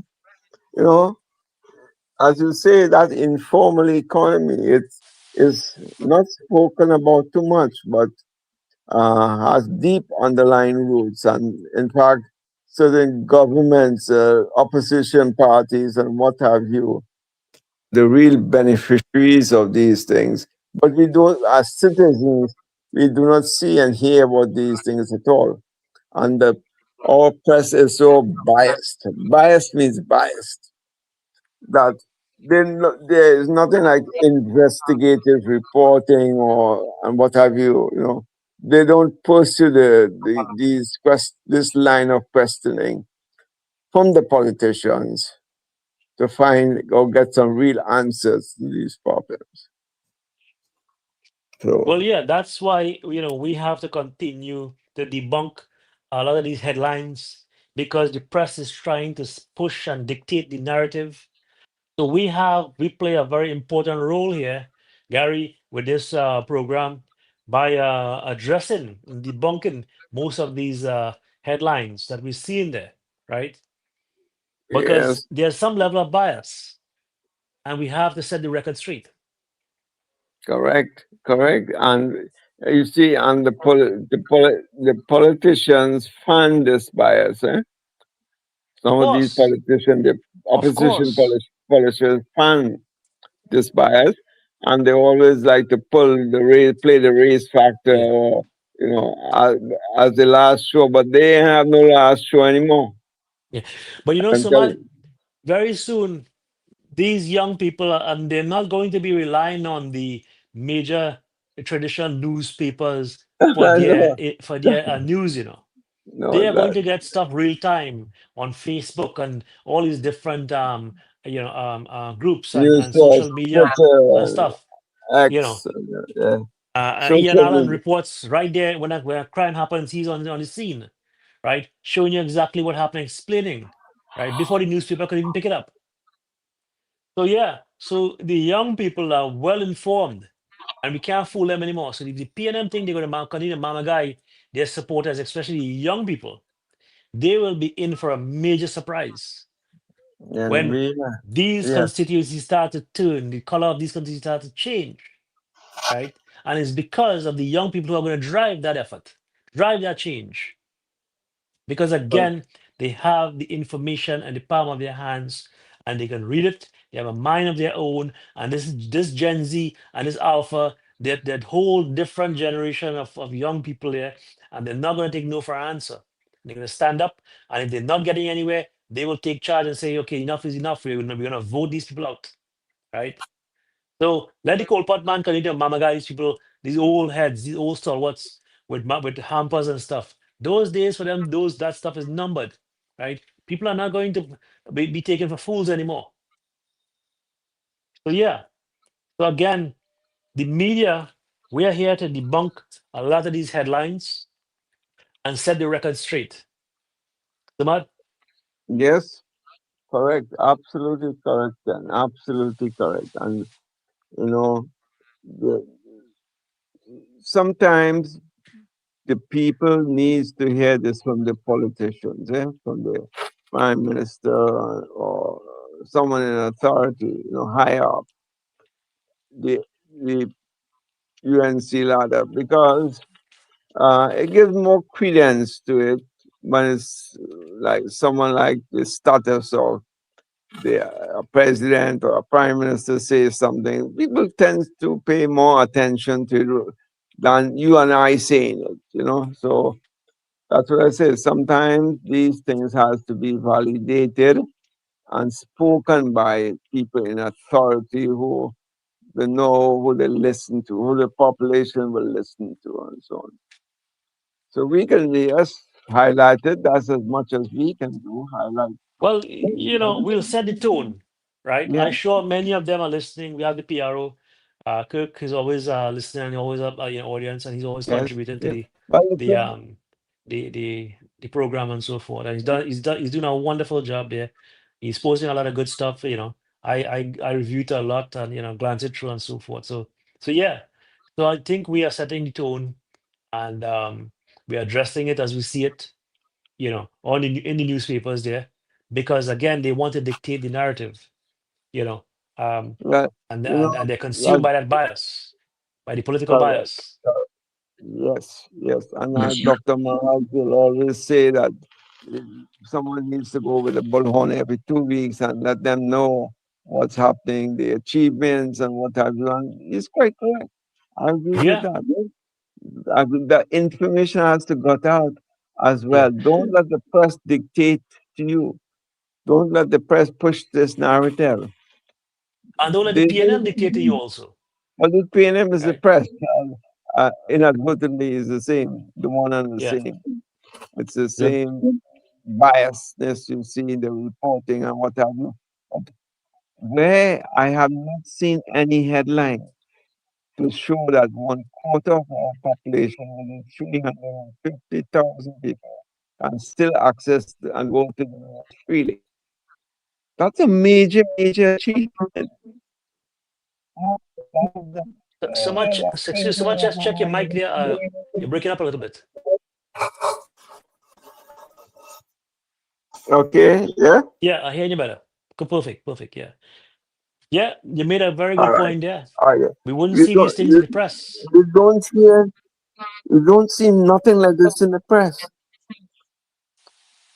For example, I would have loved to see a headline, an honest headline, that another disaster has been averted by the Correct. UNC making the right calculated position, right? Um, you know, by allowing, the US and cooperating and so forth. And again, as you mentioned, there's no credit whatsoever in the newspapers, right? Correct. To And that effect. and that is one aspect. But But what about we the have economic? 325,000 persons who are probably wiping the sweat off their forehead and saying, thank the Lord, God, we're yeah, not number 76 on that correct, list. correct, But correct, correct. 325,000 persons, or almost roughly a quarter of the population, got the point. And they are the ones who will probably say, hey, you know what? A disaster was averted there. And we made the right choice in the general election when we voted for the UNC.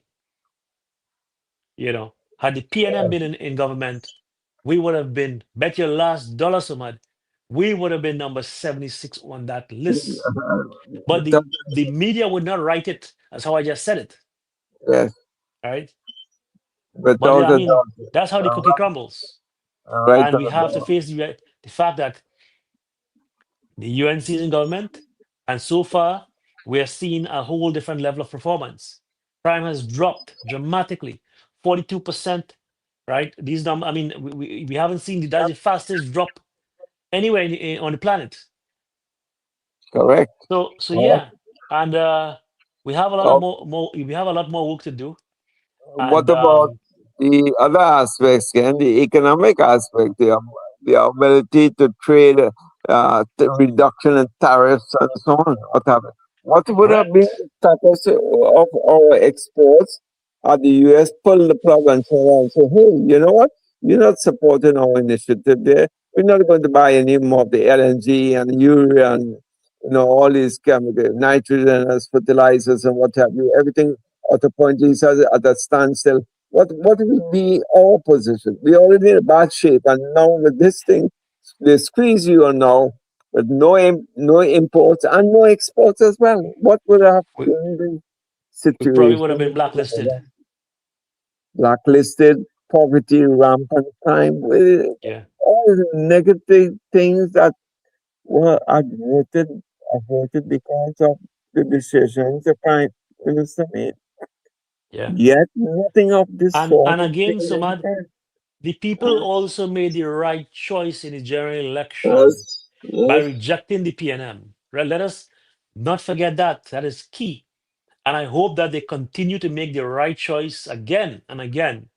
Right? And we are seeing the results. We're seeing the after effect.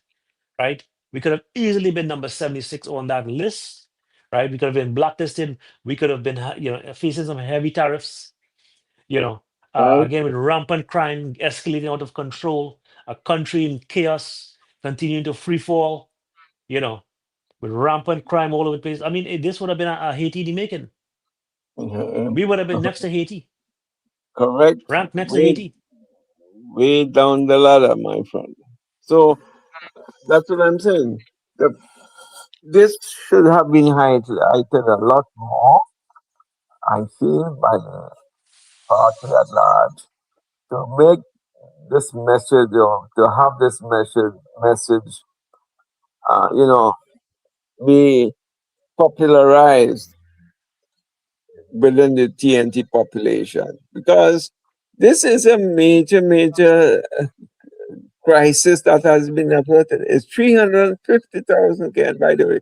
It's Quarter of the 350 population, quarter of the population. And quarter of the I am just thinking that, and you know, and, and these are not and criminals, eh? These are hardworking, the, productive members of society who yeah, travel and they go to the US to spend their money and to go to Disney World, and some of them seek medical attention to and so study, forth, to and to study and study and whatnot, yeah, right? So again, a disaster. And then we have also some of them who travel to buy stuff, purchase stuff to bring back to mhm, Trinidad to sell. They do it as a business, right? business, So business again, activity, it would have been, I a mean, so disaster. detrimental for these people, right? But I think of myself being included in this because Yeah, I'm flying out next week to back to US, and I would say what it would have been my position, bro. I yeah, have to go and get medical yep, attention or whatever. I had to go to school or whatever. I had to go and collect my, you know, certificates or my graduation, what have you. And you're not being able to travel to do these things. What's the situation? What would have been the situation? That is so real. That in fact is so great. I yeah, can't imagine anything like that greater than that for the yeah, year. yeah. But you see, Samad, and again, the right choices were made by the people of Trinidad and Tobago in Yes, that last general election when they rejected the PNM outright. And absolutely. that has to continue. This is not a one off. That has to continue, and we have to build on that success. Again, assemble all of the driving factors to make it happen again. You know, So we have looking at all of these constituencies, these marginal constituencies, the 100,000 persons that voted for the UNC or didn't vote at all, right? mhm, These are the things that will keep turning that machine, right? And delivering the level of success that is desired to continue to save the country. Because the PNM is now an enemy of the state. I mean, that is right. the only way I could think of them. They That's are an enemy of the state. Again, we could have been 76 on that list with the rest of the CARICOM, yeah. right? That but you're not hearing about the zone of peace any longer. These guys are hiding, I think. They all are hiding. Now we have no choice but to take hard measures to clean up this country. Again, let us say to clean up the PNM mess that they have left, right? By leaving the borders open, guns flowing in here, drugs flowing in here. I mean, by tons, cocaine by the tons. The only Um, caveat, the only I came caveat, across a piece of data, and I believe yes. 25% of the cocaine coming out of Venezuela enters Trinidad, right? Oh, That is a lot of drugs. yeah. That is a lot of drugs. Yeah. I mean, look at 2 months. You, We picked up close to $500 million worth of drugs. yep. That's a $500 million with a So, B, eh? let me pick you all up again on that point because I want to make myself wrongs number two. Because I want to continue where I left off. Before I do that, you want to hear me? Hello? Yeah, Yes, yeah, yes, yes, Dr. Raj. Hearing, right? Okay. Yeah. So just so you all ending up here talking about the crime, a little bit about the crime. Remember what happened with the couple that was kidnapped in right off the northeastern coast the northwestern coast of Trinidad in one of Yeah. the small islands there. Monas Island. Monas Island. Yeah, Right. yeah. Remember the one thing I said the very first day this happened, or when we spoke here, I talked about that this seems to be a international connection because they were asking for US dollars and the way they were situated and the way they moved away. This has to be an international connection. It turned out to be that's really true, and I don't know how far the police went with that because it might be linked to the Colombian or Venezuelan plus some Trinidad inside link up. So I hope they're getting somewhere with that. We haven't heard about that very much, but I hope that we hear something pretty soon about that. So let me go back to round number 2 tonight again. To where I started off.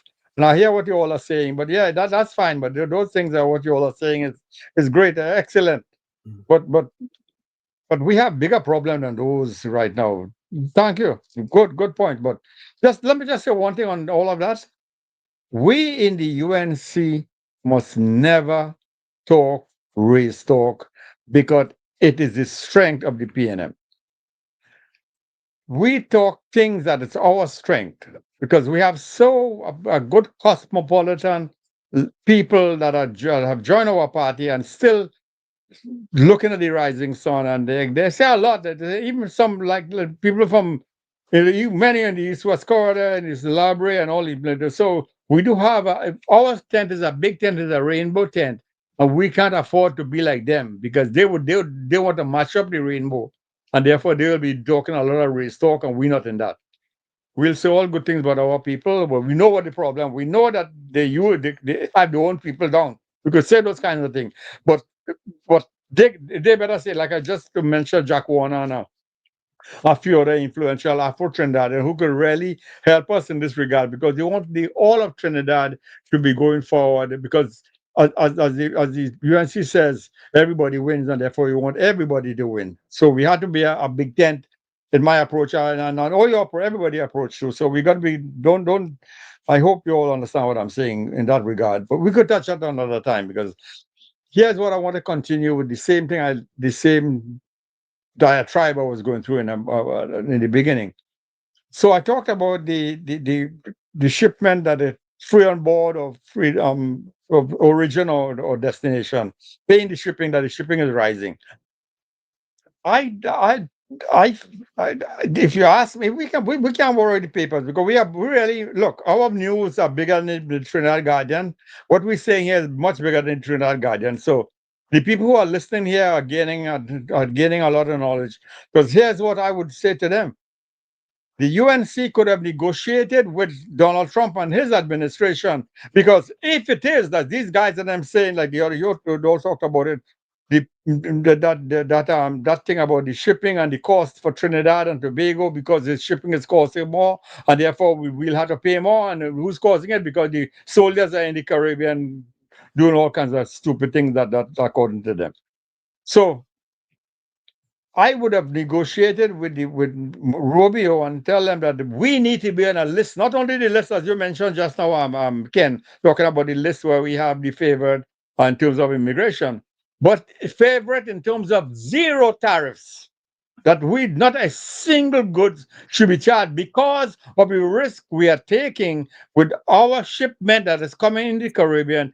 And according to these fellas, and I'm from the PNM, whoever they are, saying that we have to pay more, therefore we need to negotiate with the American to have a zero tariff for every good that entered the United States market. So we could negotiate on that regard, telling them you could do that, make that a negotiating tactic. But the papers don't talk about that because they're not smart enough to go that far.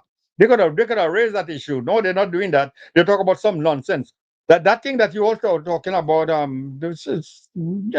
somebody mentioned already when you all were replying to Gary Sanders, the thing from the Guardian about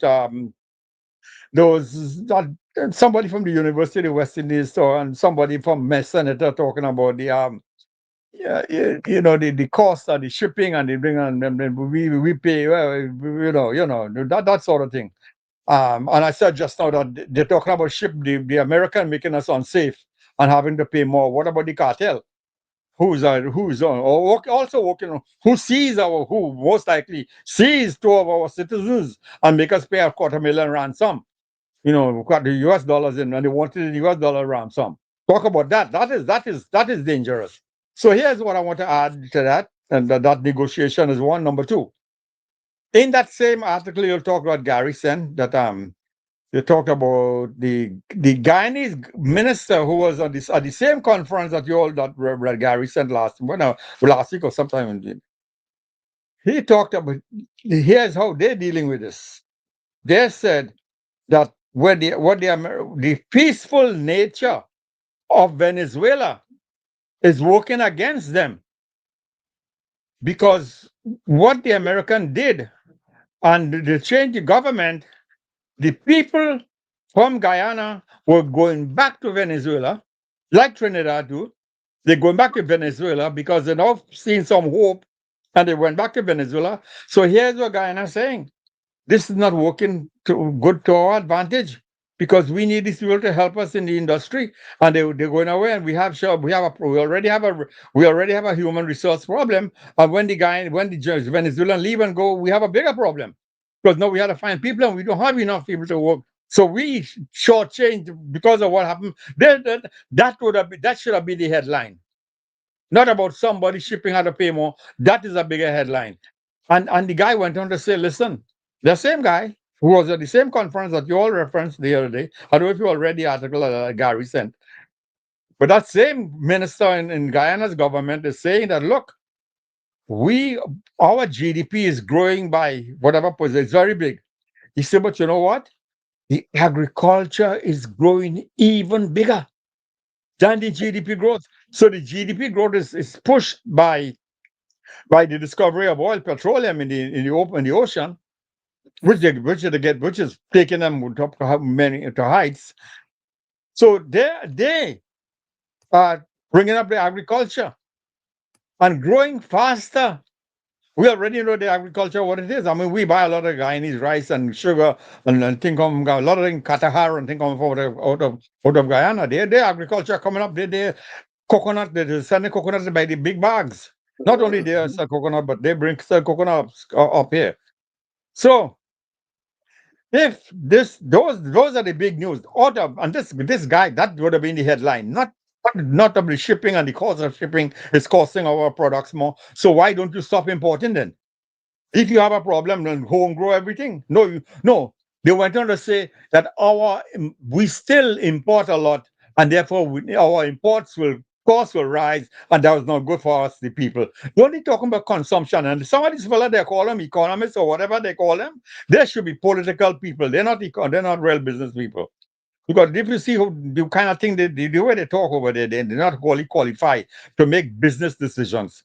So the Guyana guy who should have been the headline, they didn't. They give somebody else a headline about how the shipping costs will rise and therefore imports costs will rise. That tells you they depend on a lot of foreign imports. They're not looking to substitute. They're not looking to grow the local economy. You cannot do that. Because if you have to really get ahead, you have to find some import substitution. You have to cut down your import bill. You cut it down the only way by substituting local for foreign. Why you buy tomato from Miami, let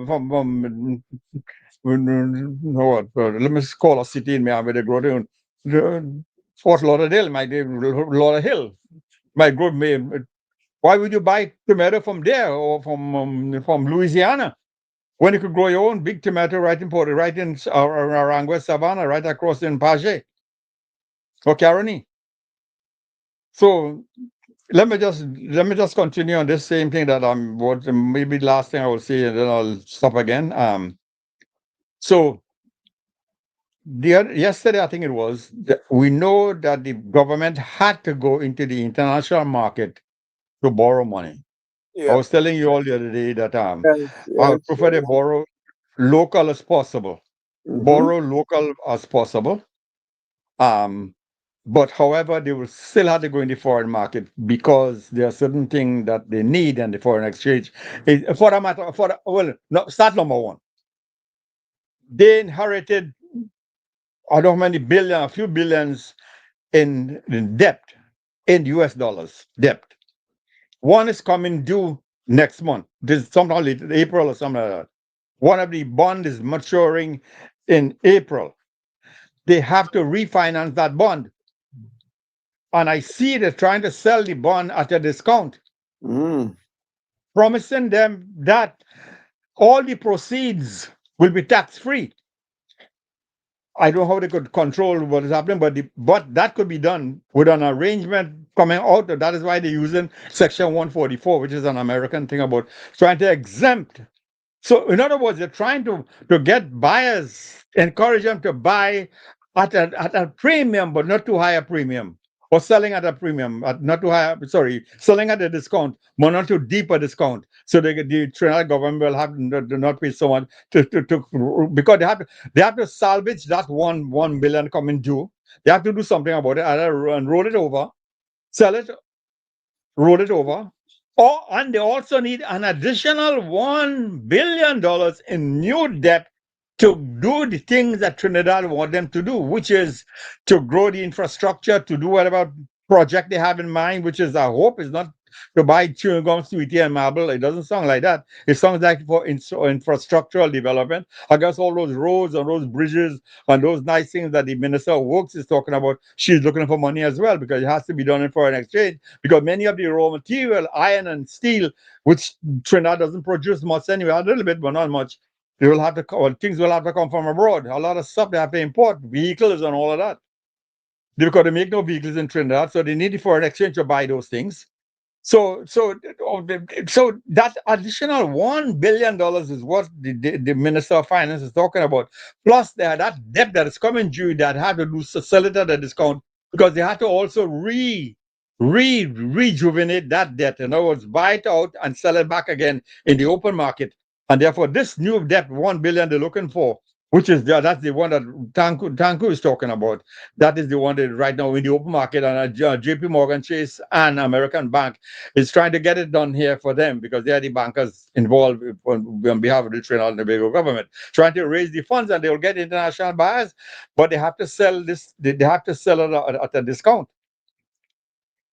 So that is what they're working out now. And like the thing about tax free apply to Trinidad. If any Trinidad institution that Trinidad that have holding foreign exchange and they have bank account at an institution, they can get involved in it as well, because they will make more foreign exchange, because they're guaranteeing that the foreign exchange will remain, whatever the value is now, 6.70 or 6 to $1, remain constant throughout the life of the bond. So the government is guaranteeing that nothing, the risk of exchange, currency exchange, if even the Trinidad dollar devalues, it would not affect that bond. So they're promising a whole lot, and they will get it oversubscribed, and they will get it because they really give them a lot of incentive for buyers to buy that bond, and therefore that is a smart way of dealing with it. I don't know who came up with that, but I guess it must have been advised by some of the investors up here in America. So those three things, I want to say more on that a little later, because I would want to know how the bond price will come out, and what kind of, they're going to get that pretty soon, because it seems as it's very lucrative. It's a good investment. It's a good way of selling the bond. But just to mention, you all know that they inherited some foreign debt that they have to honor the obligation. They have to keep on paying it, because otherwise nobody going to buy the bond, or the bond will be bought but a very deep discount. And that would not be good for them. That would not be good for Trinidad government. So they have to honor all the obligations of the PNM in the past, because they're not going to, the investors in America doesn't care, or whoever again, doesn't care about whether it's PNM or UNC. They don't see those kinds of things. They're looking at the government of Trinidad and Tobago, whoever they are. Names are not important. Or name of government or party, or they don't know. They don't know who's here and who's PNM, would never know. They may never know it, but know the government of Trinidad and Tobago, the sovereign debt and the sovereign bond. That is what they care about. So, if you all want to pitch in any one of us, I know, some of you, Ken is an engineer, but I think that Suman might have an idea. If Ved is there, he might have an idea on what I'm talking about. Now, all of you might know, but that's the bond market is that is where the game, that is where the intricacies really happen. It doesn't happen much in the stock market, it happens in the bond market. Trinidad has a bond market that is not very liquid. And they trade mostly in government bonds, hardly the corporate bonds. The corporate bonds are sold, but they never have any movement. Nothing much. And most of the bonds really are sovereign companies, companies that are public, government, what they call it, you know what I mean, public corporations, government corporations. Yeah, so they have bonds, they have bonds. And here's one more thing that I find is unfair to Trinidad and Tobago. The other day, I think it was Standard & Poor's or Moody's, one of them, because they downgraded the current situation of Trinidad and Tobago, the current debt situation, not the long-term prospect, but the current prospect, that is the short-term prospect. They could not, even though one of the companies in Trinidad were higher than the government and the government bonds, they didn't want to do that. You know why? Because they say it's not in the practice to downgrade a bond, a government bond lower than the corporate bond. That's not fair, because in America they don't do that. The federal government bond had a downgrading earlier this year. They had downgrading in the past. I wrote about that sometime before. The downgrading of the American bond was lower than the AT&T bond or the Microsoft bond. In other words, Microsoft bond rating was higher than the federal government bond, and that is allowed here, but it's not allowed in the Caribbean. They don't want a bond from let me see, NGC bond, a National Gas Company, which is one of the strongest company they have in Trinidad, because they have a guaranteed market on what they sell. So their bond is pretty much could be higher than Trinidad and Tobago bond, but they said they want to do that because it's not proper. Usually, third world countries, for them to have a corporate bond rated higher than a government bond, and that is why they didn't upgrade NGC and somebody else again in the mix. So these things that Trinidad people are not aware of, but these are the things that the press can write about, those kinds of things, because they had to research. I don't know. My good friend from the Guardian, and Anthony Wilson. Yeah. He might know what, if he hear me, he know what I'm talking about. He would know. We conversed before. He know, he would know what I'm talking about. But like he might write something about this in the Trinidad Guardian. But the other guys and them forget it. Yeah. So we are right saying stuff that the press in Trinidad don't know about, and they would not be able to discuss. I don't talk about the other side. The other side of that, they have so much at the other heads and on the head. They only see one thing: that how much gasoline we could get, and how much money we could get from the gasoline, how much to spend, so we could have a good time with chewing gum, sweetie, and marble, and snowball, and beer, and stout, and marijuana, and whatever else we will enjoy and have a good time. This is Carnival coming. We want to have a real good time. Forget what happened after that. And that's good too. That's fine. Let it off, and then you get started, we're not against that at all, of course, as you all know. We're all Carnival people anyway, all of us. So go ahead, guys, continue. Ask me any question you want. Yeah, Doc, very well said, very well said. And, when you have to generate or to get foreign exchange, even though, and I had asked this question from the very, very beginning, you will need to have an idea as to the makeup of the debt in Trinidad and Tobago. That's one thing. How much is local debt? How much is foreign debt? And the maturity date. When are these going to come due? There's a major one coming due in 2028 as well. Okay. And that is a foreign debt. So that has to be paid in forex. So you see, there is a lot of leakage of this foreign exchange in the system just to service the debt, just through debt servicing. And I don't think at least for me, I don't see the figures. I don't know what is the composition of our foreign debt versus local debt. 32%. 32% is foreign debt, 68% is local debt. It's local debt. So, Yeah. but the local debt is The more, biggest amount is local. It should be that way anyway, but because although some countries will be much higher, but our ratio is 68 to 32. that's fine. Well, that's basically 2/3 to 1/3 around that figure.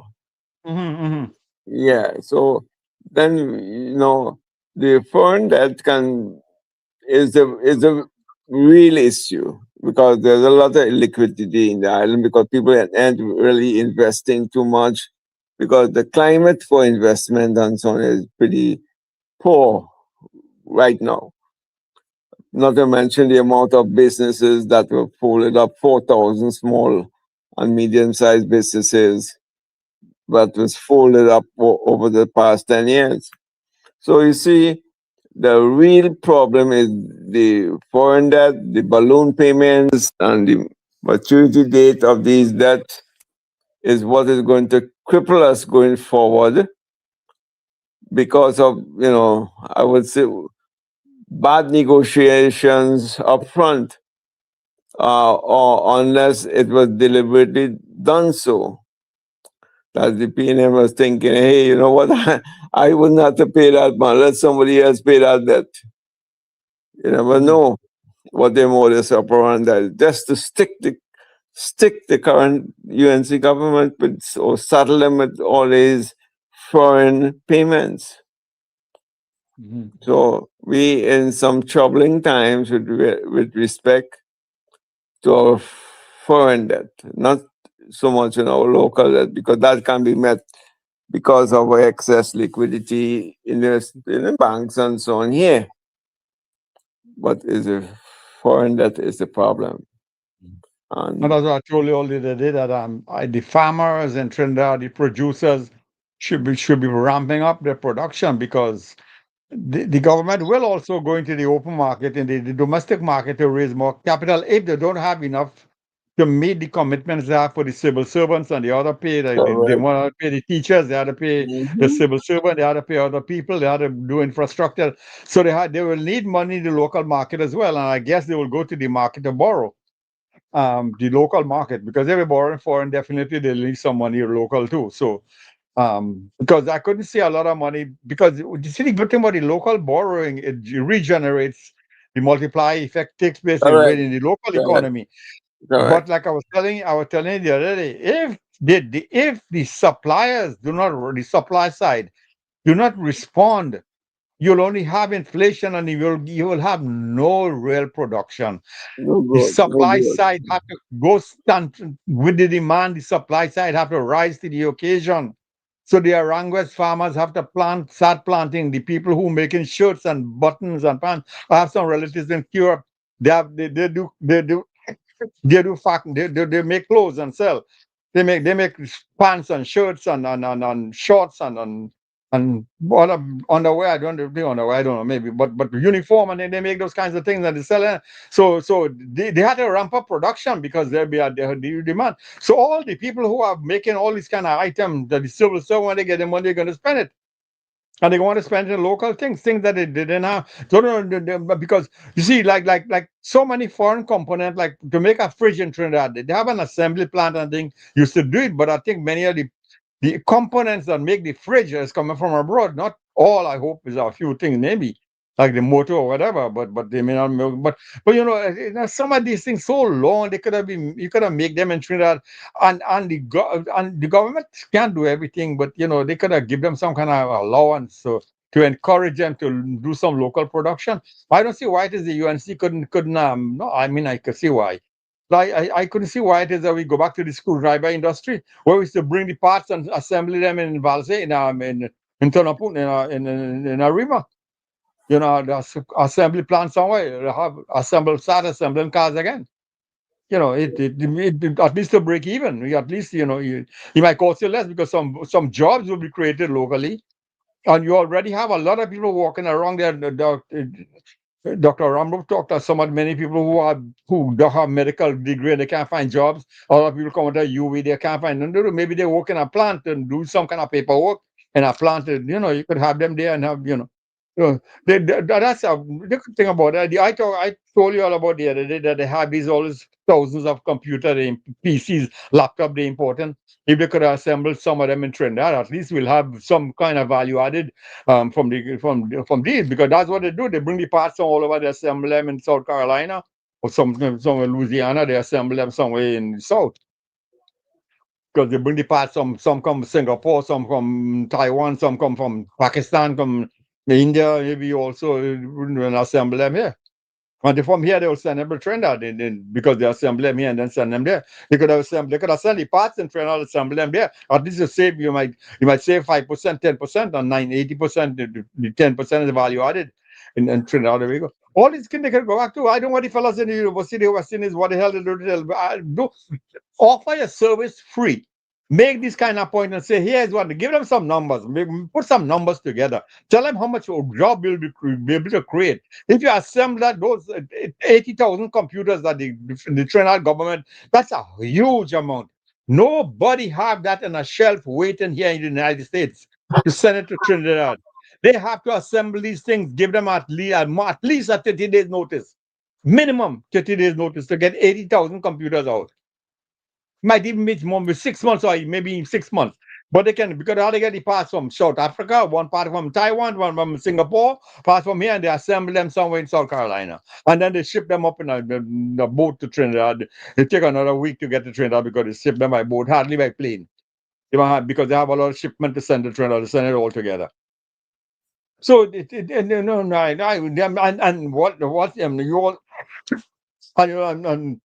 and someone talked about these are community AI, the AI equipped.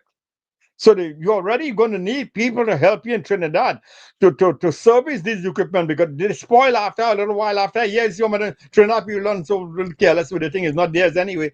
You'll find everybody may not be treating the thing as though it is theirs, and therefore you might have more breakup and more breakdown, more that. So you need a service, a staff on call all the time to service these 80,000 computers. So you have to have people standing by, trained to do this kind of thing. So they could have a workshop in Trinidad, training their own local, let Dell or whoever they get in the computer from, or HP or whoever, have a training class on. They train their own people to repair these things. Don't depend on Dell to come do it. Let them have their own. Now they must have been working on that. We don't know. But I mean, those are things that should both. Those are things that's why I'm telling you.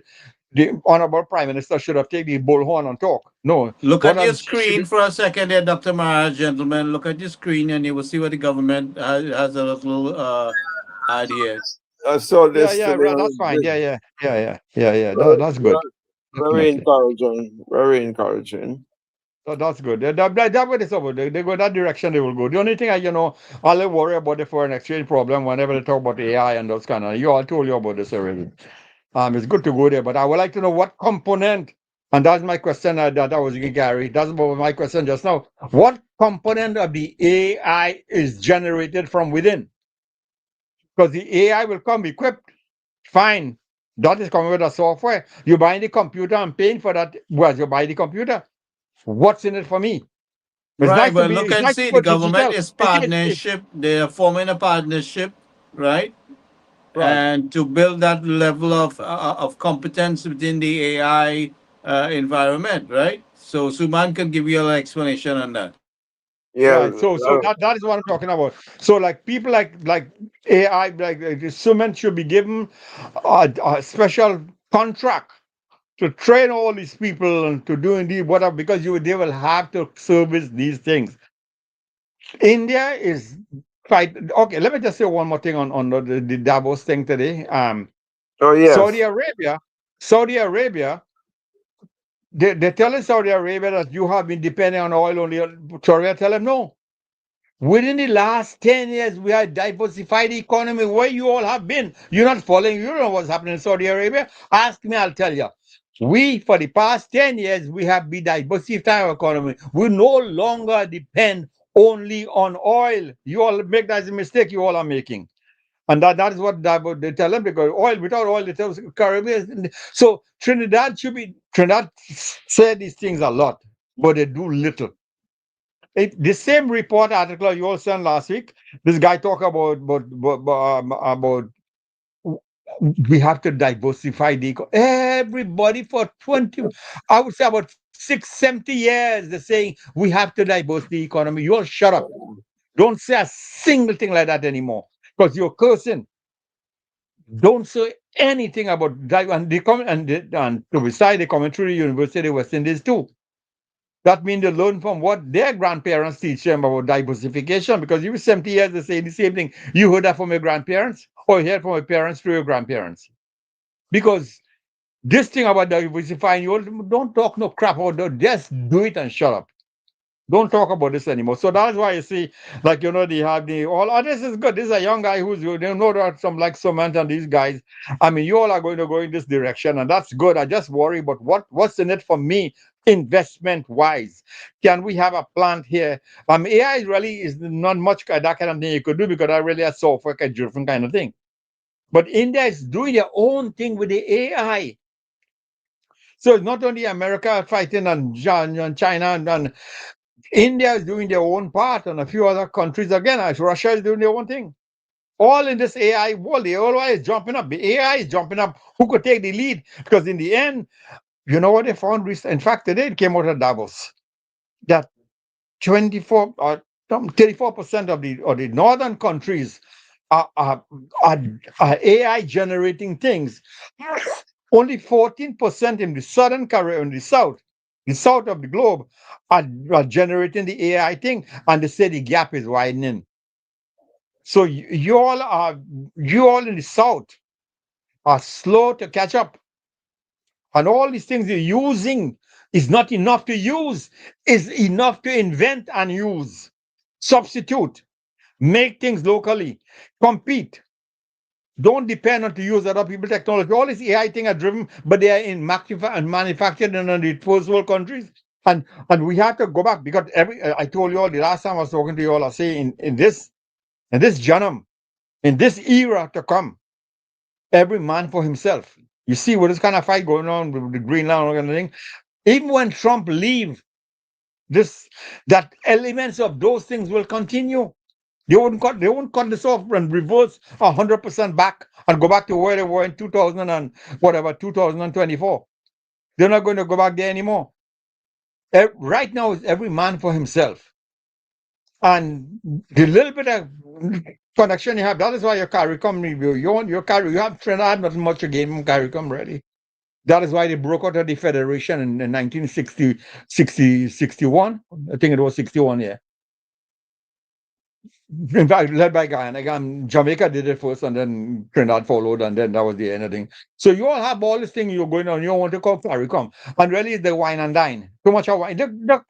That same thing that your prime minister is saying, backing out of the Manufacturers Association. What do you call them? This recent association they have with this powerful energy infrastructure, or whatever the name is, and that you know what I'm talking about, right? They're still in the airways today.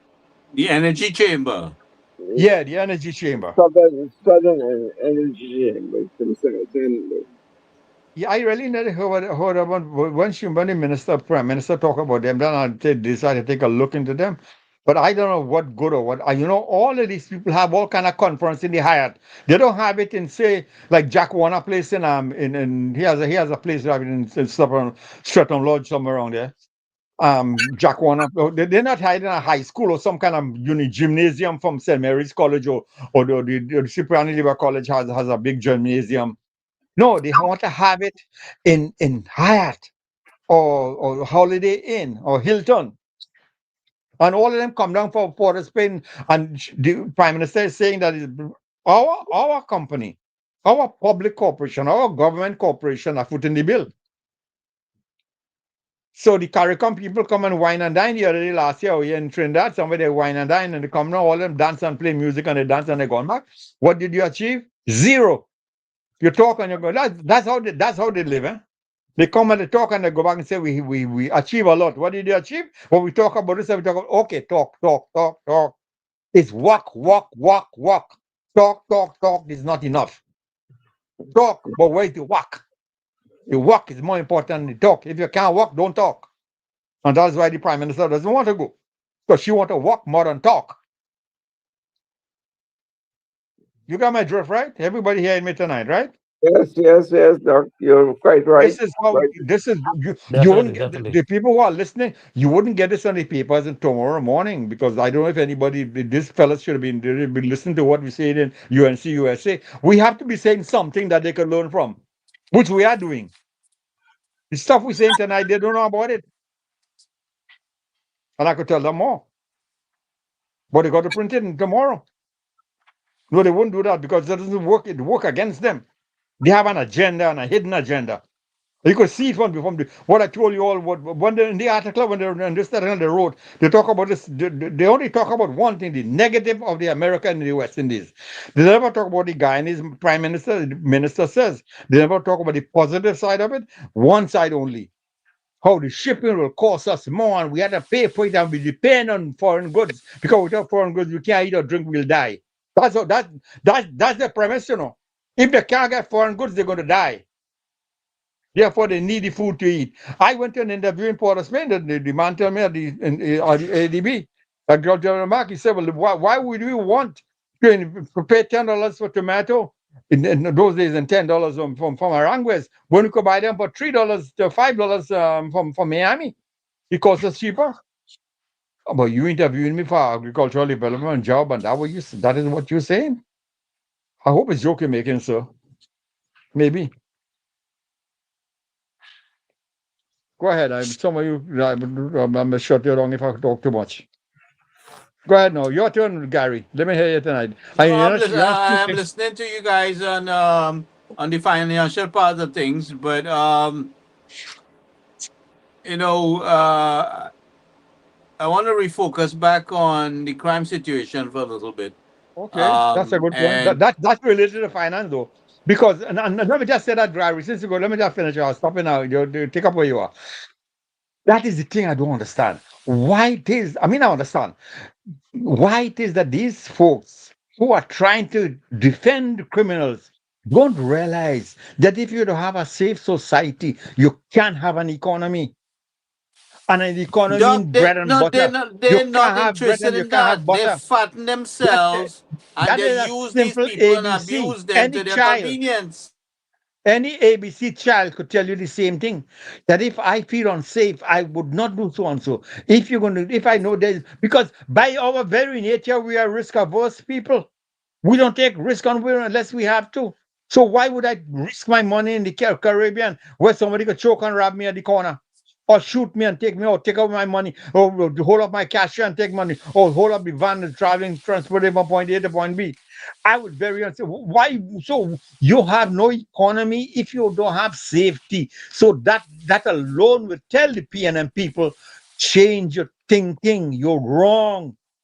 Listen to me. You're wasting your time trying to reason with these people. You cannot reason with them. No, well, we don't want them anymore. So they benefit exactly what I'm saying, Gary. Keeping things the way they were. They benefit that's the point I'm making. So what do I have to do is you see those people who are independent thinkers and those who are from the anti-PNM group, those are the people we are speaking to.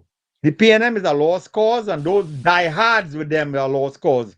So we're speaking to the more liberal persons in Trinidad, the more deep thinkers in Trinidad, the risk takers of Trinidad, the one who will take Trinidad forward. Those are the people who we are speaking to. Don't let that PNM dunderheads, don't let that PNM cabal get back in there anymore, because you'll be going back 20 years back this time. Not only 10 years, you go back 20 years. 10 years of progress plus 10 years of losses. You're going back 20 years. You cannot let that happen. So you have to let this government or some other better government take over, but not the current crop of people you have there. Because we want to go forward. And go ahead, Gary. Sorry, but that point I want to make that point tonight, but I don't understand why I don't want to waste time with reasoning. You cannot reason with these people here. All right? I only intend to destroy them. What I'm saying to you is that we have seen enough, we have heard enough, and if you notice how they operate is that they use these people conveniently by propagating their lies to keep themselves in power. In the meantime, they were enriching themselves, right? I mean, Stuart Young and his family got rich. Faris and his family got more richer.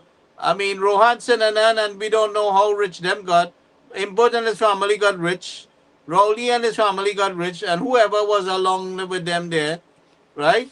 In the meantime, the same people that they're professing to care about, they're so concerned about the African Chinese that they caught those people in such a bad situation that some of their children had to steal to survive because there was nothing was put in place our system. Now we have a prime minister who is trying to reinstall some of the things that she had put in place and add more to it to build the opportunities for the people that they can help themselves.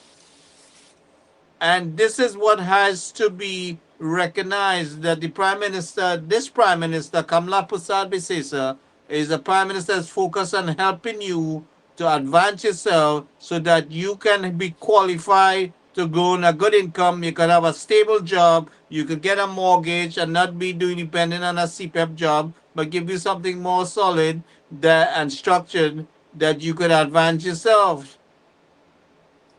And that is what has to be synced in.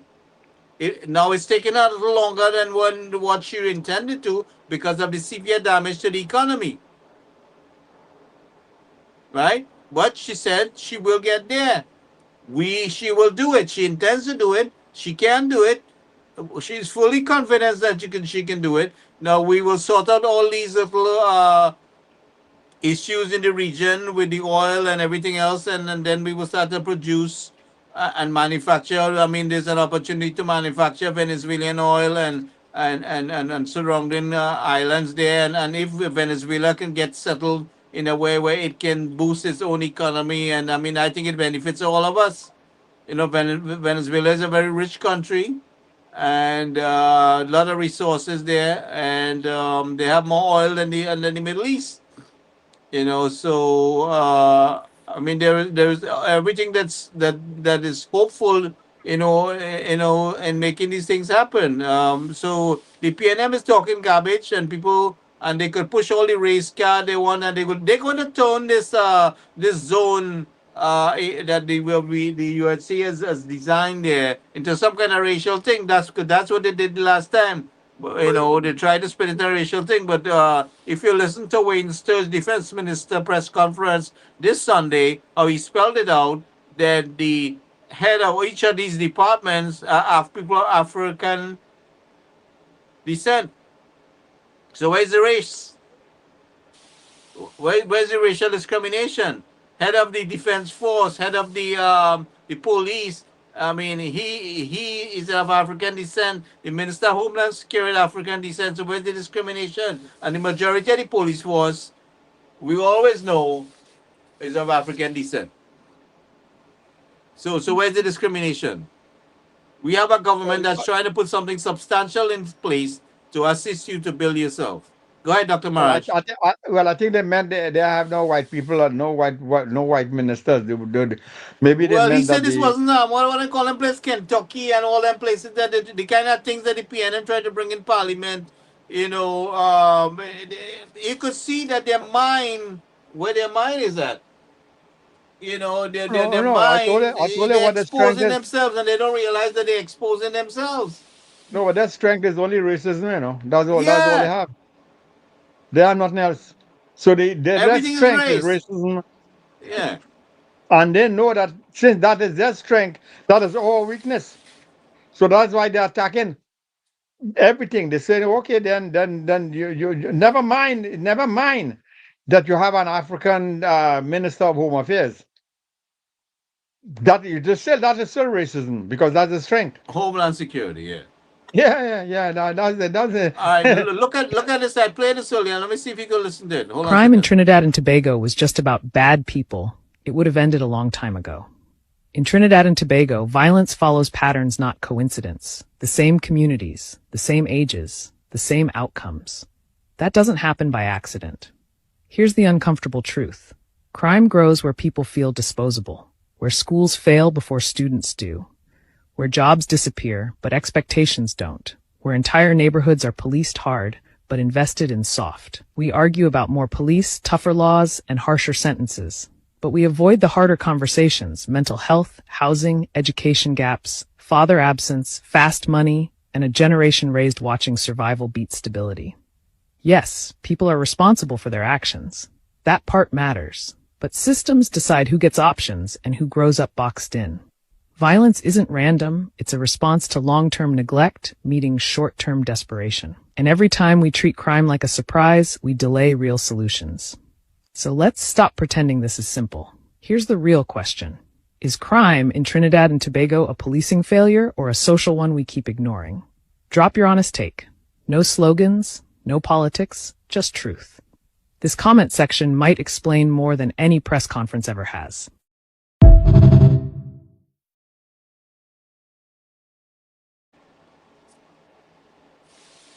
So, and that's an issue they have to deal with. I mean, that's an issue that this government will have to deal with.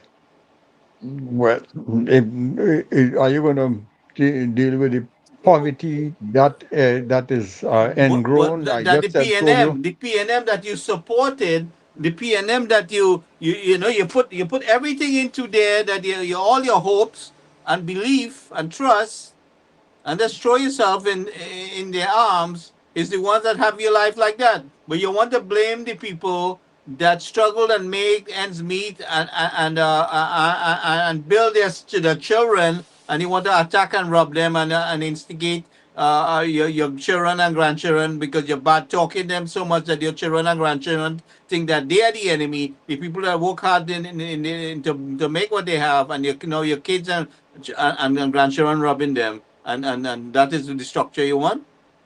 The PNM put you in that situation. The PNM put you in that situation where you have to thief to survive. And that's because all they know, the PNM kept you ignorant so they could use you conveniently. Here's the Prime Minister bringing things to your mouth so that you can help yourselves and provide all the necessary resources.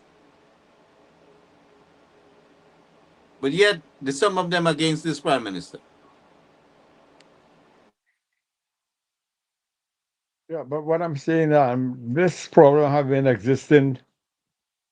It got a little worse under the PNM, but the PNM inherited that problem and never fixed it. They inherited or they created that problem? The PNM created that problem, not inherited. No, they created that. but this was there all along before anyway. Part of it was there, but they amplified it. They should have handled it. They did not. They fatten themselves, like use the else, people, turn the people against the people who trying to help them. Right? I mean, could you imagine Basti Pandey being Prime Minister way back in the 70s? What would have happened? What kind of country we could have had?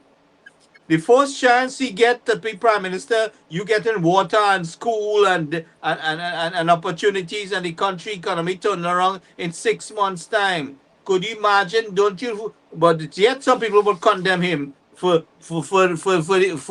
not realizing that their lives, they lost a lot, but not by not making Basti Pandey Prime Minister of Trinidad and Tobago in much earlier times. They would have, all of them would have been a hell of a better position.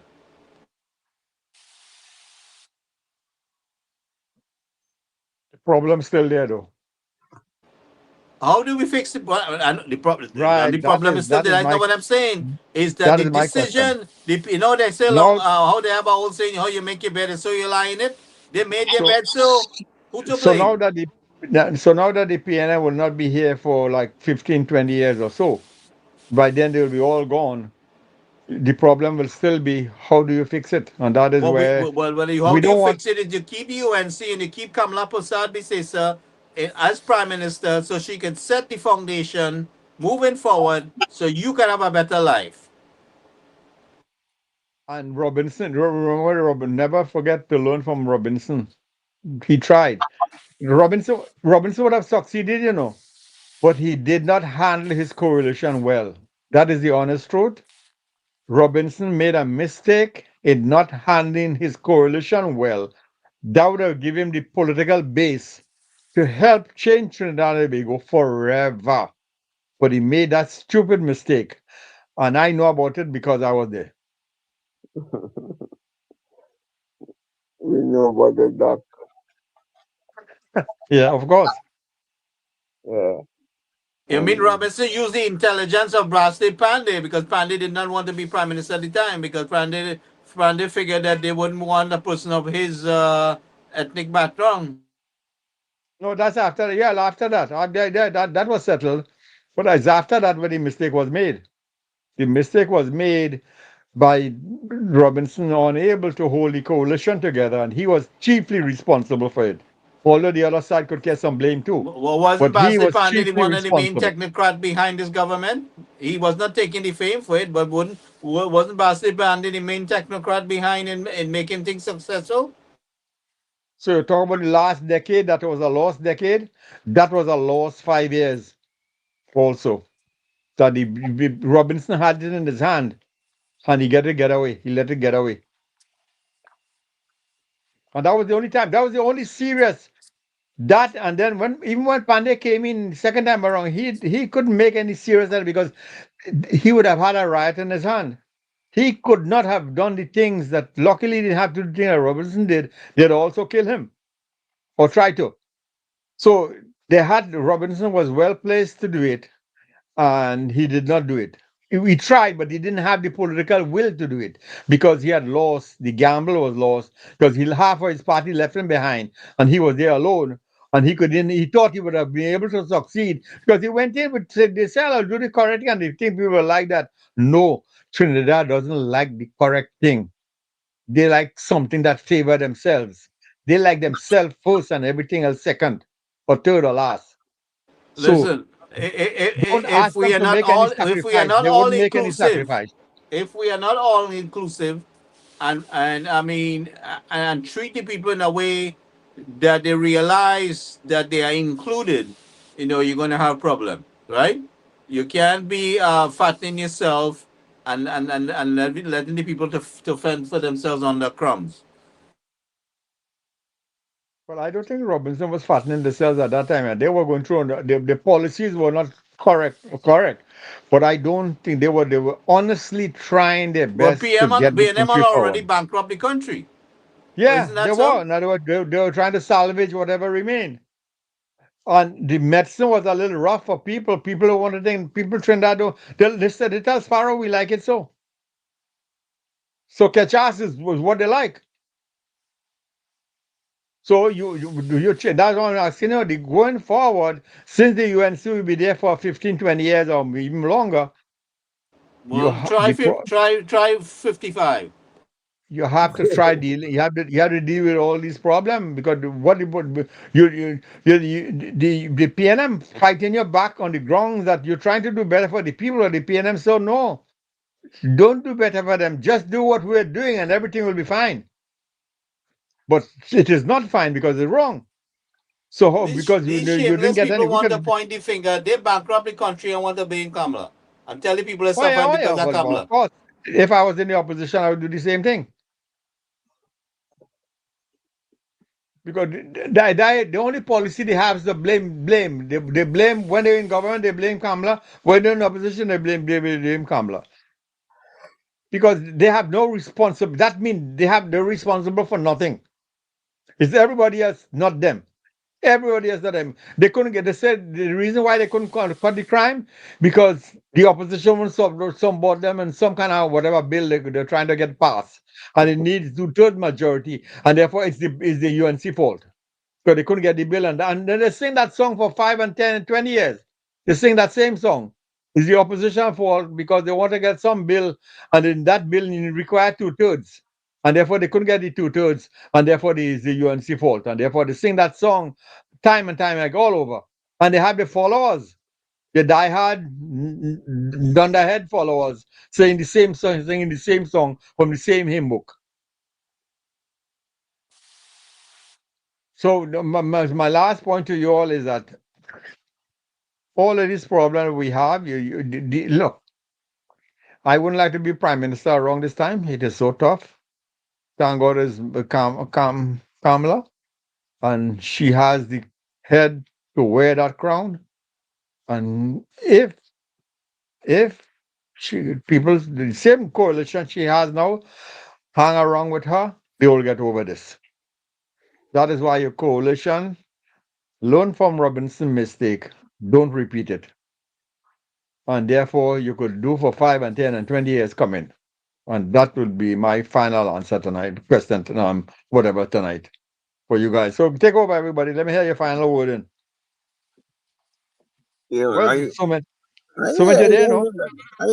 I listen to you. Listen to the lecture. Yeah. Yeah, like that. Oh, wow. Yeah. Oh, No. I don't want it to be that way, but I mean, really, I had to let it go. I mean, I had to really tell you like it is. You know what I mean? No. This is the forum, but you have to vent your expectations, man. Why not? Right. You know, Gary gave all of us a free hand, so say what you want once you're within reason. I'm sure people will listen, they will agree, disagree, or in between.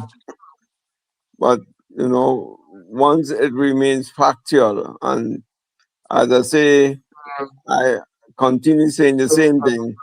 For me, it has to be whatever decisions have to be backed up by facts and data.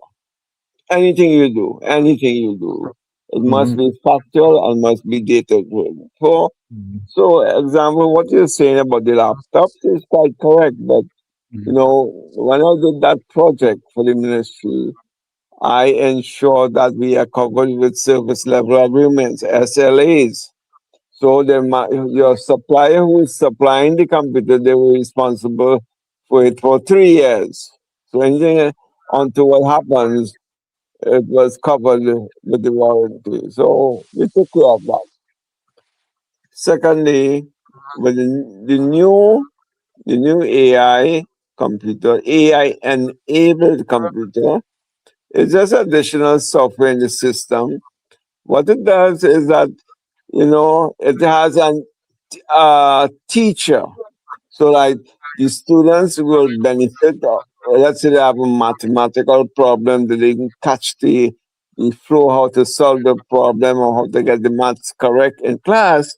Now you can go home and using your AI, you can say, you know, prompt it accordingly, and it teaches you. It teaches you how to get the sum correct, or how to get the math problem correct. So it's particularly useful for students who do not catch the concept the first time around. You have I mean people like me. no, Gary. You are way ahead of the class. I put you up in front. But the thing is that it levels the playing field. Doesn't matter whether you are rich or poor, you're in Sijos or Waiaya or Shagaramas or Toko or in Princestown, or you're going to naps or prayers or presentation or Sunday guests and girls, whatever you had, it levels the playing field. In that you have the same teacher who will teach you the same, the different subjects, but in the same way. So in case you can't understand a chemistry problem, you can go home and interact with AI and say, please show me how to, in a step-by-step way, how you solve this problem. So no one is left behind. You have bridged the digital divide in that way, whether you're black, Indian, Chinese, whatever, Afro, Trini, or in between. You all have the same teacher to take home with you, to assist you. So what is the problem there? The problem is that, you know, if the parents now come and support the students, the children, to do or have that classroom at home to take advantage of the AI, then the students can excel. But like everything else in AI, there. You know, long time they used to be selling encyclopedia, right? Hey, I have by the way, if you know anybody wants, I have a new set here bought 15 years ago, which I never used. I'm willing to give it away. I had spent $1,800 to purchase it, but I'll give it away to any. No, the thing is that we had introduced that in the school. They have the encyclopedia software in the part of the package in the school. laptops. So even the schools don't need it because every child has an encyclopedia in their, in their laptop. So this is Okay, the that thing. right. It's, Finished. You finished, Suman? You finished, or you want me to? Because I want to say something about what you just said. But are you okay? Finish. I was going to elaborate more on what was done today in the press, and I saw in the press that the You're breaking up. I'm not hearing you. I said I was just going to elaborate a little more Okay, go of ahead. what I said, what I saw in the press that it released from the Ministry of Public Administration and AI, that they're signing a contract with OpenAI, which is really ChatGPT, for the citizens of Trinidad and Tobago. That Trinidad and Tobago be part of the the educational countries who are taking part in, OpenAI. That's a positive, but I didn't see anything as it relates to who and how are we going to benefit from it. I know how we're going to benefit. I don't know if it's something paid. Is it going to be accessible to students or to entire population at large, or to only government officers, or the details I have not seen. So I don't know how the impact is going to be. You cannot assess the impact. Are you only going to train government officers to do what? If you don't have the systems in place, what are you going to train them in AI for? There's legislation needs to be passed. How are you going to, get the legislation passed before it's been implemented? I had seen the similar problem the last time around in 2013. They were trying to pass e-commerce legislation, and it took them better part of 10 years to get it done.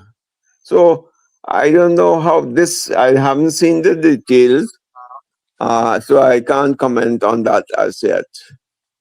You can go ahead, Dr. Maraj. Yeah. So I'm glad you mentioned the fact that level the playing field. That sounds really nice.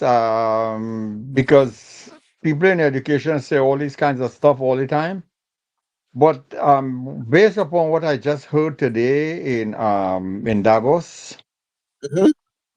where they said that the gap Yes. in the AI gap is widening between those from the north and those from the south, really less developed countries and more developed countries. I want to hypothesize to you Mhm. based upon that information, and these are the guys these are the top of the world that are saying these things. So I cannot verify nor deny those things. What I'm saying to you is this: that open AI, I see the minister is getting involved, and all that is a-okay, of course. But here's what I want to, and you could answer some other time or think about it a little more. The gap in Trinidad in terms of those who learn, and those who do not learn or do not care about learning, that AI would not level no damn playing field. Because an attitude has to change before any kind of playing field can be leveled. So AI would just help to divide, to create a greater divide. So those who getting ahead will keep on using the AI, and those who just done ahead would keep on going downhill the other way. And this is based upon what Davos was saying. It's not surprising what they said anyway, but they are aware of it. And they say, but the gap continues to get worse and worse. So in the same way, like I'm hypothesizing to you, that is very likely in Trinidad when you have all this open AI coming to your advantage, those who down the hill will continue to, the gap between those who can learn and those who cannot learn will continue to widen, if not remain as is. That's what I want to put to you, because you talk about Okay. the playing field, leveling the playing field kind of thing. So think Yes. about what I just told you. Okay. Can I answer your question, Doctor? Sure, if you Because want to wait for another night. I don't think you want to. You don't have to. I no, thought you were going to answer it some other I can time. answer your question right away. You Yeah, see, okay. when all these conferences in Davos, doesn't lie. It's done by forward-thinking people, forward-thinking, the best economists, the best educators, the best scientists, and so on. What have you? So they go and present their position papers at the conference in Davos, Switzerland. And it has always been like that. Northern countries, the more advanced countries, are always ahead of the game. Not from now, not only when AI was there, but when computers came on the scene, it was like that. When e-commerce came on the scene, it was like that. When AI comes on the scene, it is like that. We are like 25, 30 years behind. You know? So institutions in the US and so on have been using AI way back when. It's just that the term become popularized now with ChatGPT and OpenAI and what have you. The other software, Gemini and Grok and all the various DeepSeek and what have you. But with respect to the leveling of the playing field, leveling of the playing field, when it's referred to, or what I mean by that is, it gives every student an equal opportunity to elevate their education. Equal opportunity. But did you remember what I said at the end? The parents need to play a role in that as well. So if you want to come home, you don't want to do your homework or your assignment for the school the next day, whose fault is that? AI has given you an equal opportunity, whether you're comes first in class or you come 30th in class. You still have the teacher with you 24/7, which is the AI teacher. So if it's in your interest, if you wish to learn, or your parents drives you to learn, or whatever the factors are in learning, you will do that. But you intend to play the hours as we will do all the time, whether in class or whether you have AI or no AI, a teacher or no teacher, whether you have chalk or you don't have chalk, a blackboard or you don't. If you intend to play the hours, nothing can help you. No, but see, I think, first of all, gentlemen, where we go about this is starting with the early childhood learning, where the children is grooved into a certain level of thinking by the way you handle them from the initial stage. The lack of interest in learning, because when the work becomes frustrated to you and you don't understand how to go about it and you just shove the aside, then you become more disruptive. But Right. what we have to do is we have to build the children from early stages. We have to meet people from early stages, and that's how you really succeed. You just don't do it in a way where people are falling behind. And I mean, you put them in sometimes the system put you in a situation where you are something you can't control. So how we do this is, yes, we have to make it available for everybody, but we also have to make sure that the children are getting. The children parents may not be capable of assisting them in most circumstances. So we have to structure. We have to structure that kind of environment. That's how we succeed there. Remember one thing, guys, that AI is no magic formula. AI is just a tool that will help you learn better, help you produce better, make you more productive, make you more efficient in whatever you're doing. That's all AI is doing. It's a tool, like a calculator. It's a tool. If you can't do maths, but you know 475 times 84, and you will take Yeah, but calculator. also remember, Suman, we don't have the network infrastructure. We don't have that technological infrastructure ready. So we have to build that also. So that's what I mean. In 5 years' time, we can't do all that. We'll do a hell of a lot, but we still can't do all of that. But we can be heading in the direction by we setting the foundation where you're building the infrastructure, you're setting up the network infrastructure where the children can get access to Wi-Fi. And even they may not get it at home. Then what do? Do you put a stick in like how we used to do a long time? You know, you have to set up some kind of infrastructure where they can get Wi-Fi either at their school, after school, or or something like that, where they can do their work because they may not be able to get it from home. And that's a very valid point. And that's a problem for the past 15 years they're trying to solve. And they can't finish solve it yet. So that means the gap is widening. Exactly what Dr. Maharaj is saying. That is why he's saying in Davos, they said that the Nordic countries, countries in the northern hemisphere, there's such a wide divergence. Oh, let's forget Davos and the north and the south. We deal with Trinidad and Tobago. Trinidad and Tobago can do it if we start putting the right things in place so the children can have access to Wi-Fi, the educational center, whether we're utilizing the schools in the evening time, or how do we do it? Because again, getting internet to them could be a serious challenge until we build out things that a lot of people cannot pay for internet. So we have to work on all them kind of system. Whether we're doing it satellite or however we're doing it, we have to set that kind of infrastructure. We're not ready for it, but we have to plan it out, and we could get there if we do it. Gary, you hit the correct point. In 2011, when I did the laptop project, those were the same problems I faced. The schools had 1 gigabyte of, broadband access. I increased it to 3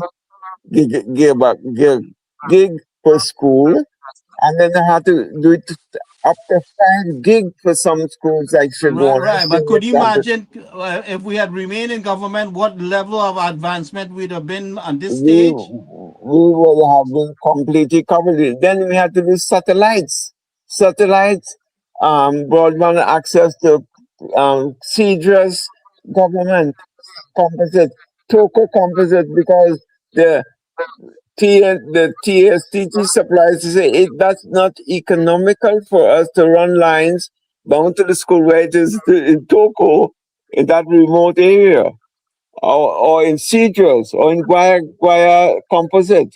It is not feasible. It makes no economic sense for them to run the cabling and enable residents in that area to get Wi-Fi and internet. So we had to go with Carib Link to do satellite coverage for these areas.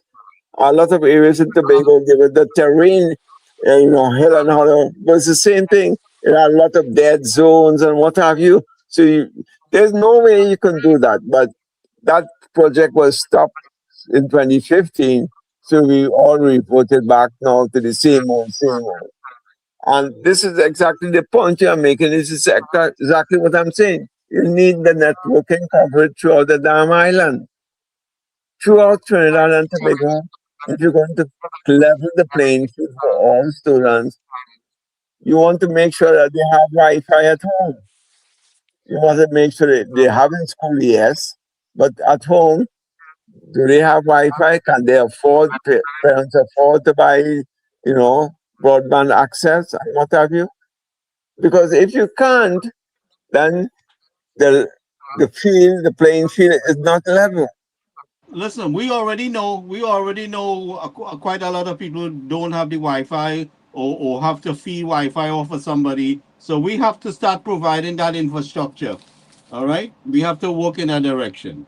So this is the first thing. Gary. It's like you're buying a car and you have no place to park it, but you're buying a car, where you're parking in the road, in your neighbor's yard, what you doing? So it's the same thing, putting the cart before the horse. What the minister has to be telling us is how much of Trinidad and Tobago has Wi-Fi access. Then if that is the case, what is the plan going forward? Then, okay, who already have, you can benefit from AI right now. But in the next 2 years or so, the entire island will be covered with AI. You need to do these things. If you don't say these things and you're waiting for some other ministry or some TSTT or digital to do that for you, they're going to tell you, listen, these things are not economical for us to do in a sparsely populated area, so I don't know how you're going to find access. You have to pay for it through your nose. You know? So these are the drawbacks So, you always right. experience. So that's you need more time to study what I told you, Gary. Simon, because you see what No, I Gary know. saying there? Doc, You I see what understand this from 2010, 2011. The problems we face in the laptop is the same right. accessibility to Wi-Fi. This has not changed. Leveling the playing field is all fine and nice and dandy and good. That sounds really good. But here's what, based upon what the Davos people are saying, and what I'm trying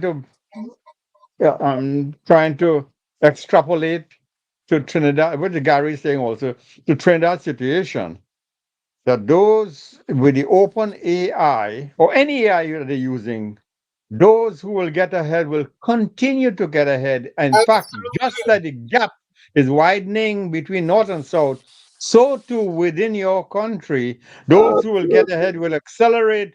Those who are left will be left behind, will continue to be left behind, because that gap that you're talking about will widen instead of narrow, unless Gary introducing some additional stuff, which is what I don't want to get into right now. That's a real big debate. But we don't have the solution really. To be honest, we couldn't answer this tonight. This is plenty more complicated. So the open AI will ensure that the division remains, unless, like Gary's saying, other things need to be done. And that's why I tell you tonight, you couldn't answer it, but you did a good try. But the gap will widen. In other words, AI would not narrow the gap unless we do a lot of different things that Gary's suggesting and other things. But that was the answer. But I really don't have a full answer, because you got to think this a little deeper. That's what I'm saying. So go ahead. Sorry, go ahead. Yeah, because exactly what you're saying, Doctor, exactly what I did. I did an assessment of this thing about 10 years ago, 10, 12 years ago. I did an assessment. Right. Okay, think of it like this. The Prime Minister in the hustings come and say that 3 lakhs to children, first form students entering secondary school. Did they think about internet access? They think about they have so many schools in the countryside who don't have basic telephones and so on. These things were not even considered, but because it was a political promise, it went on. So we went and do the project. You are mandated, hey, sing each other's project, complete it for me. Without thinking it through, without the technocrats getting involved in it and so on, and say, hey, you know what? There are so many problems. Who is going to teach these things? Are the teachers trained? You needed 4,000 trained teachers to teach students how to use laptops. Are you going to give assignments at home? When I say that it levels the playing field, Doc, this is what I mean. I should have said it and clarified myself before. It gives every student that has internet access at home the ability to be as productive or as bright as you want to be once you have that parental support, just as you did before you got laptop. Did your parents cut your tail in the evening when they check your books? If your parents don't do that and say, well, why you got this one wrong, and show you, if they can't show you, there are other siblings who can show you and so on. There are homework centers established. Oh, these things, you need to take a stance on it. Parents need to assist. Homework centers need to assist students. But now that you have a teacher with you, this is the point. AI is the teacher with you all day, evening, and so on. And once you have the access to it and you decide to study, you'll make the maximum use of it. Now, before AI before the laptops were given in 2010, that era, how did students? The same thing happened to students. The ones who wanted to study and get ahead did study and get ahead. The one who wanted to play their ass and fool around, they reap the results of not achieving nothing. So that division. Was progress? Just how quickly was progress made or not? And if so, how much? And what? A lot. In what, progress in what way? Progress in what way?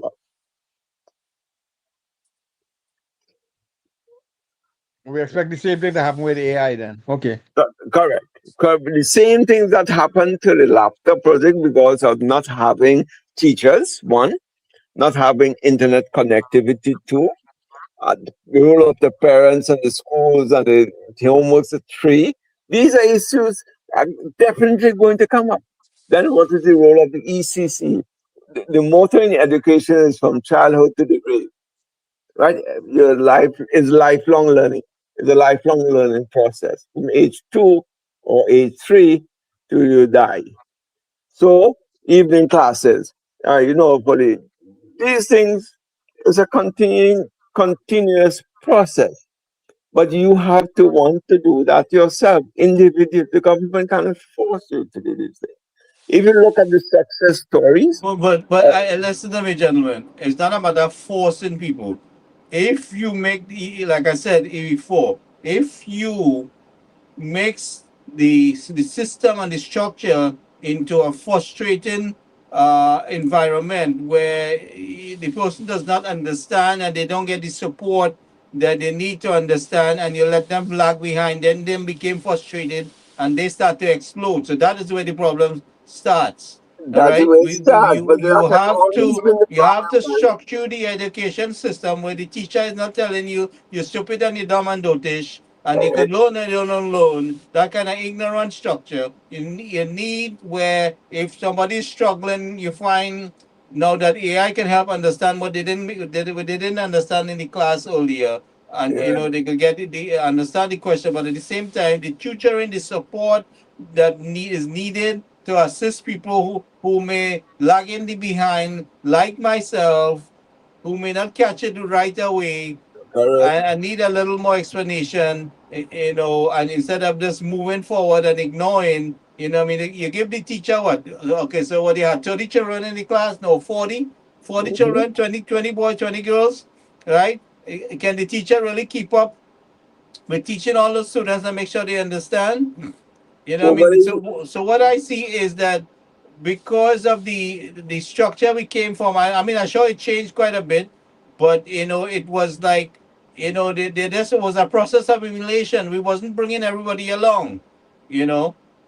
I mean, like I said, if you're going to be a mechanic, be an educated one, right? If you're going to dig drain, be an educated man who dig in the drain, so you can calculate the elevations and the width and length and everything like that. Anyway, Yeah.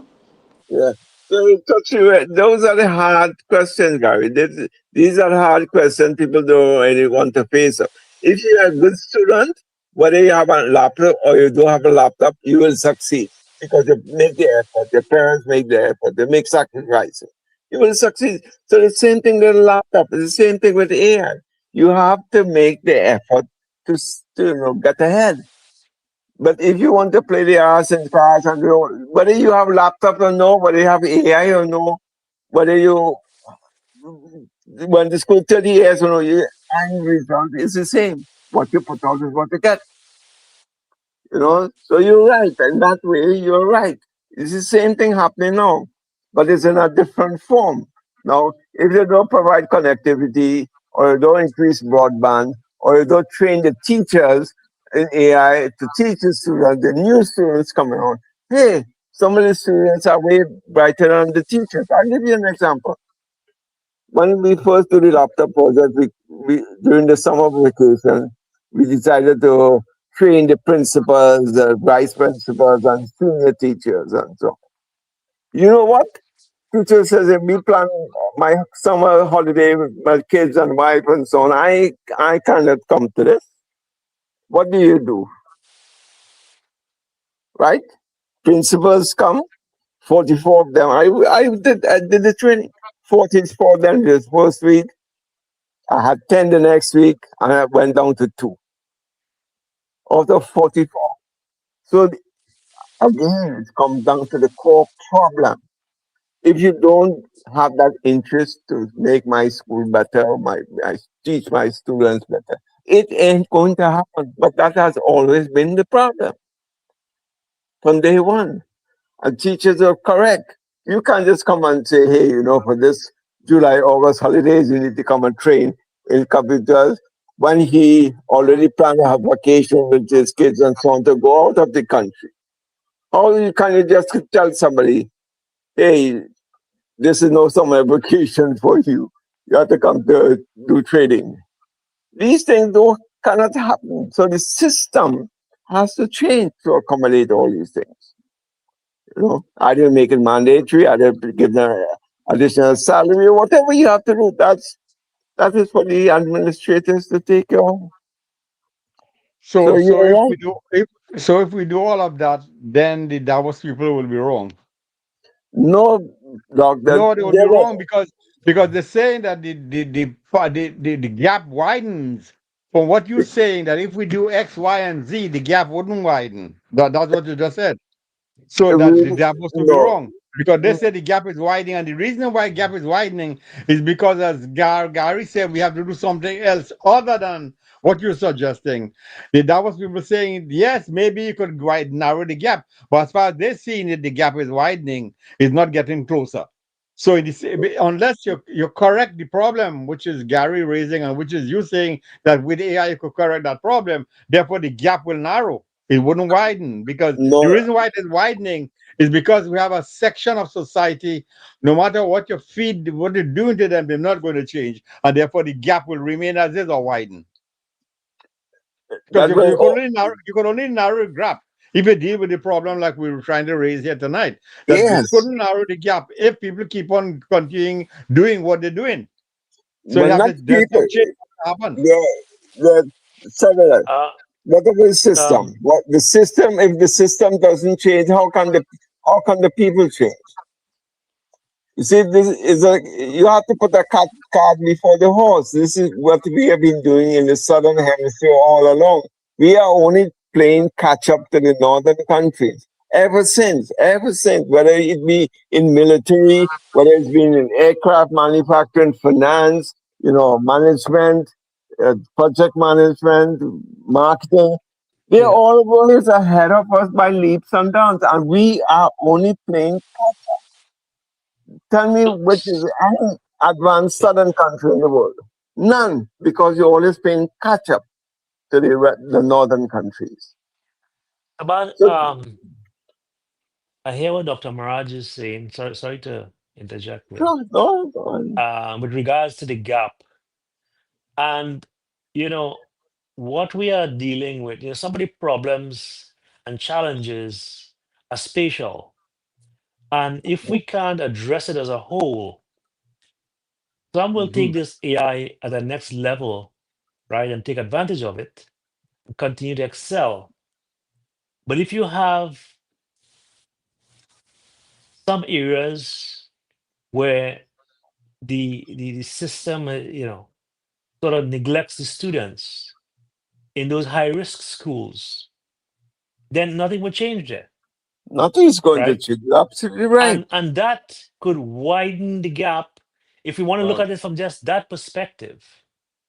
Yes. However, if we look at it as a whole and we investigate, say, okay, we have some high vulnerabilities here, right? And we're going to address it, right, with proper policing and extra tutoring and so forth, and implementing some disciplinary measures and getting more interactive with students and parents and really taking an interest.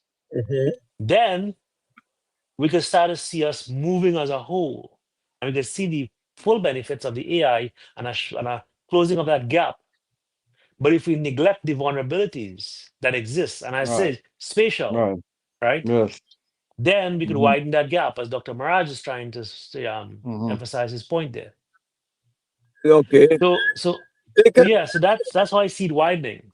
Okay, I see it widening the same way as well. But listen, there's something. While we are sitting and trying to correct the spatial problems and what have you, the northern countries are leapfrogging again and going even further ahead. So the gap will always be widening, but not only in AI, in every single field of whatever you name it.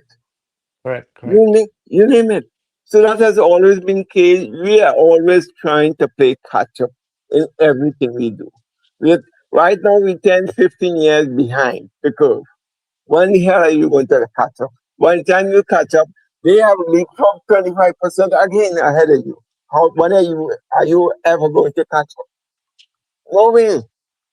You is trying to catch a moving train. How do you do that? So when I say level the playing field, I mean I should have, as I said, it gives everyone a chance to, if you devoted to your studies and what have you, you have the parental access and internet. You have the chance to succeed even better Yeah. and be Yes. up to date. That is what Yes. leveling the playing field means. Whether Right. we come And from then a let me rich just neighborhood or a poor yeah. neighborhood, whether you used to come 21st in class or 20th in class, Yeah. you now have an opportunity to, hey, you know An what? equal opportunity. An equal Equal opportunity. for anyone, barring Yeah. social and economic, status and Yeah. what, Yeah. you have an equal So it's up to the opportunity. individual and the parents But to that has push. always been the case, Yeah. Ken. If you Yeah. before computers came on, I used to study when I come home from school. The first thing I hit my books right down to 5 o'clock, play a half an hour, go again Yeah. till night, 11 o'clock in the night, and so on. If you don't have that commitment, I could have Yeah. easily go to the road and play cricket with the boys and then this and that and that. Yeah. But Yeah. my brother, you have to make that personal choice. Whether you have laptop or no laptop, AI or Yeah. no AI. This kind of thing. It's something has to be taken, self-driven, self-motivated.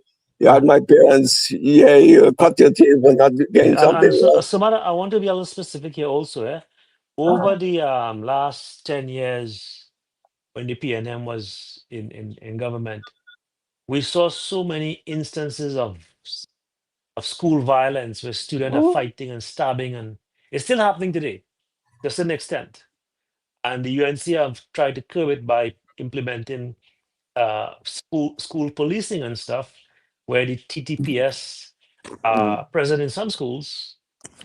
But again, right, this is spatial, and it has to be addressed accordingly in Yes, order to really take full benefit or see the full benefit of the investment that we're making in that's this correct. AI here. Correct. We don't want to have some excel beyond I their look, wildest dreams. I We want to look have at the all of them, stats. everyone Can excel. if I stick a pen, I look at Go the ahead, go stats ahead. recently. It was 7,000 school, let's say, interactions, fighting this, that, under the TNM. This has dropped to 2,000 with the policing in the schools and in the so-called hotspot area schools where they had implemented 2 policemen in the schools and what. So that's a big drop.